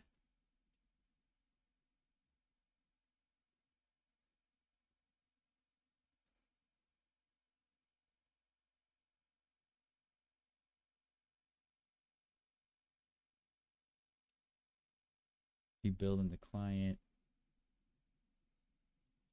All right, that was successful. Let's hop back in the game. Database is connected. Let's log in.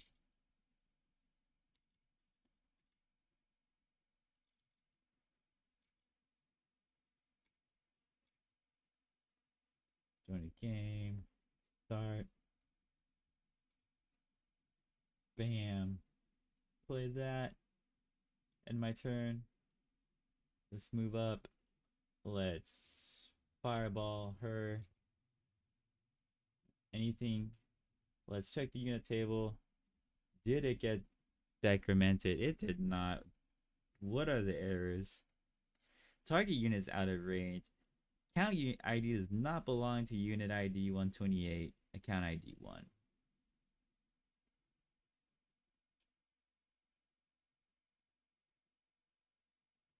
A few errors here.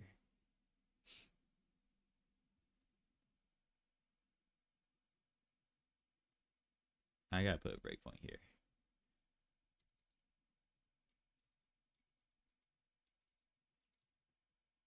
So unit ID 182 and account ID 1. So if I go to unit ID 182, and yeah, that's not right. What happened here?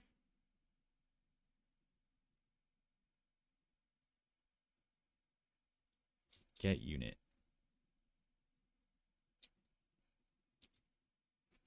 Wonder what happened here.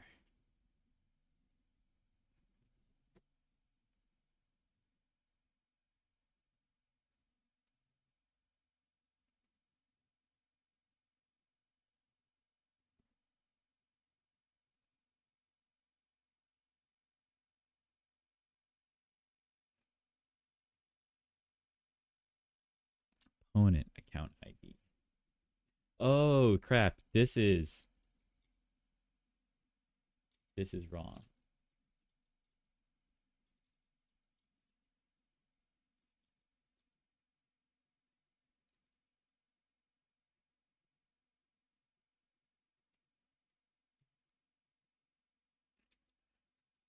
Huh? Um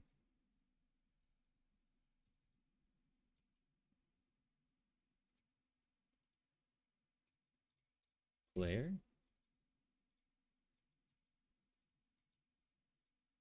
Where is the player defined? Is that in the deck? Deck dot proto. Oh, in here. Player ID. This is supposed to be 64. Okay.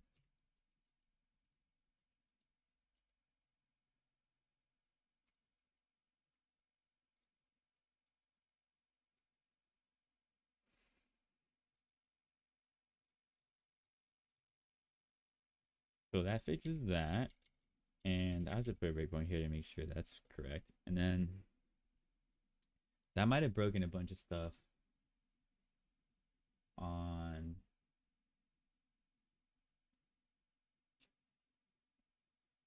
I'm gonna restart that. Restart this. C# might not compile. Maybe. Maybe it's fine? Well. Okay. I didn't expect that to be fine, but I'm not gonna ask any questions. The back end is going. Okay. Boob 1 2 3. And Bob 1 2 3.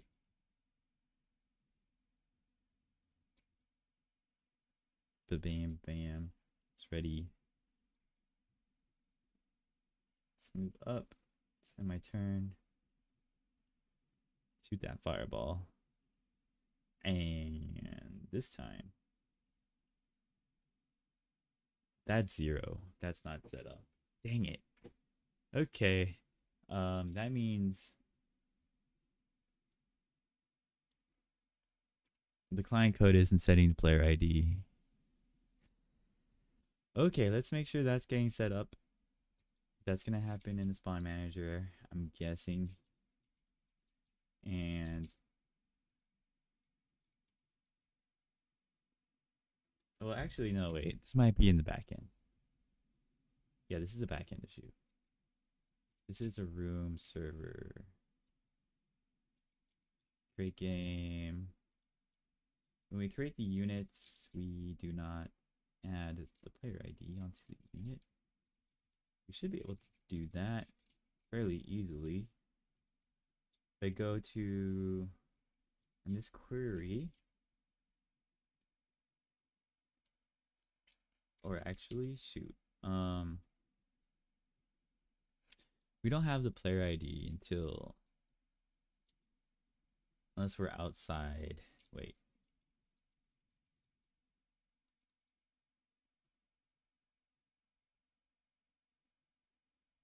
Create players. We got players here. Okay. So at some point, we are inserting into the player table. Where is it happening?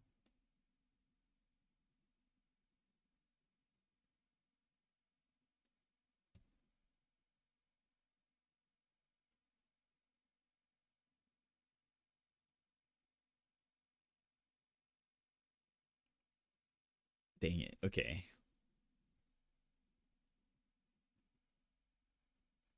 I'm just going to have to do an insert into player search. And that's happening right here. And we're in the create players function still. Okay. Insert into player.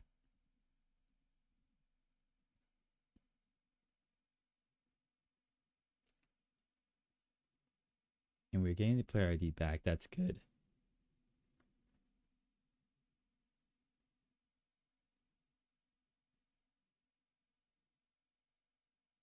And okay, so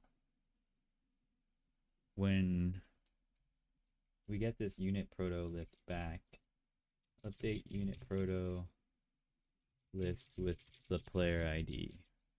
So we're going to loop through the unit protos. We're just going to set that to the player ID. What's wrong with here? Can I convert type?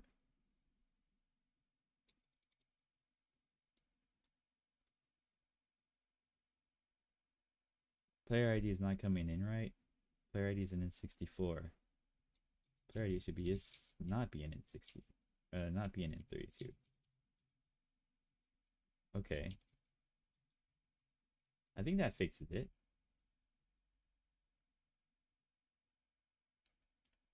Let's recompile everything.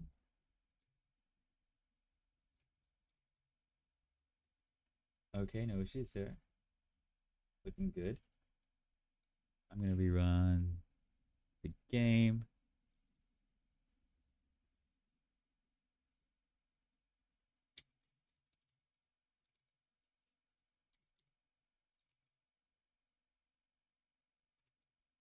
Ba-bam, ba-bam.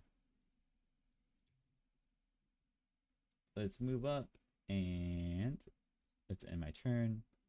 Let's move up again and let's attack. This time, if I look on the player ID, we got him. Ladies and gentlemen, we got him. And if let's see. I'm not getting, this time, are these getting created? Yes. No. Sort of. Health 0. That's weird. The health shouldn't be 0. What about here?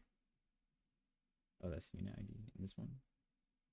This one's coming out too. At least they're not null, but we're not grabbing the health, so we need to snatch the health as well. So what we got to do is include the health here, and we have to make sure that, okay, yeah, we gotta set the scan unit proto dot health like that.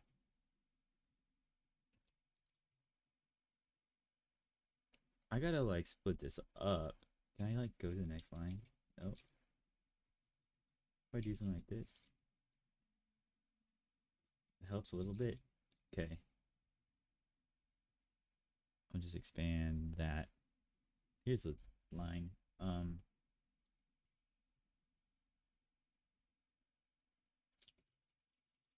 Yeah, we just need to slap the health on there. I think that's all we gotta do. Let's restart. Restart this again. Close everything. And okay, everything looks good now. Replay the game. Boo, Bob, 1, 2, 3, and then do Bob, boob. 1, 2, 3. Alright. I feel like we're getting close. Ready up. Okay. Move up. End my turn. Move up. Shoot a fireball. Step down. and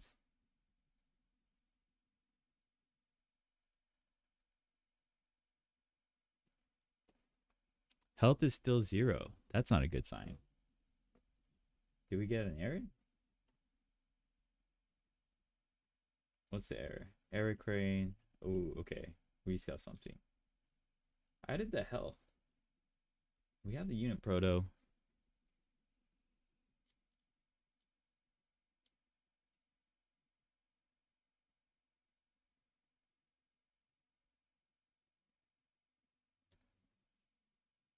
Destination not a pointer? Oh, crap. This is supposed to be an address? Oh, my goodness. Okay. Sheesh. That'll do it. One last shot. We gotta try this one last shot.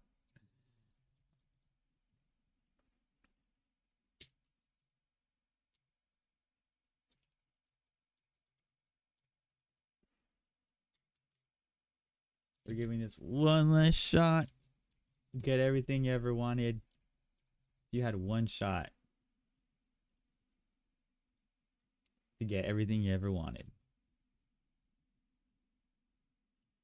Bam. Move this up and shoot fireball. And then this time, any errors? Nope, it looks good. And if I step down a little bit, which this should be good. Health 7. Target unit proto 11. Beautiful. Simply beautiful. Let me go into the database. Uh-oh. Something still went wrong. Unit out of range. Holy crap. Okay. Man.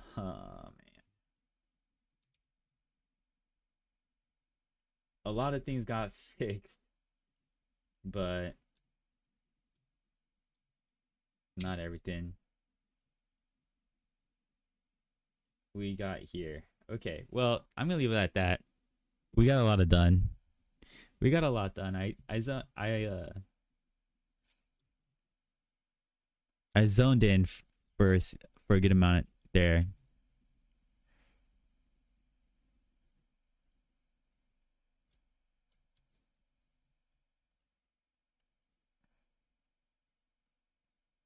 We'll go and raid somebody.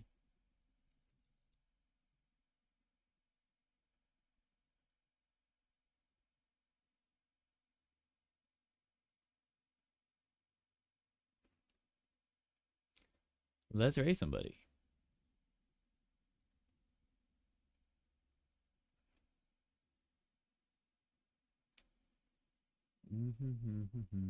Any raid requests?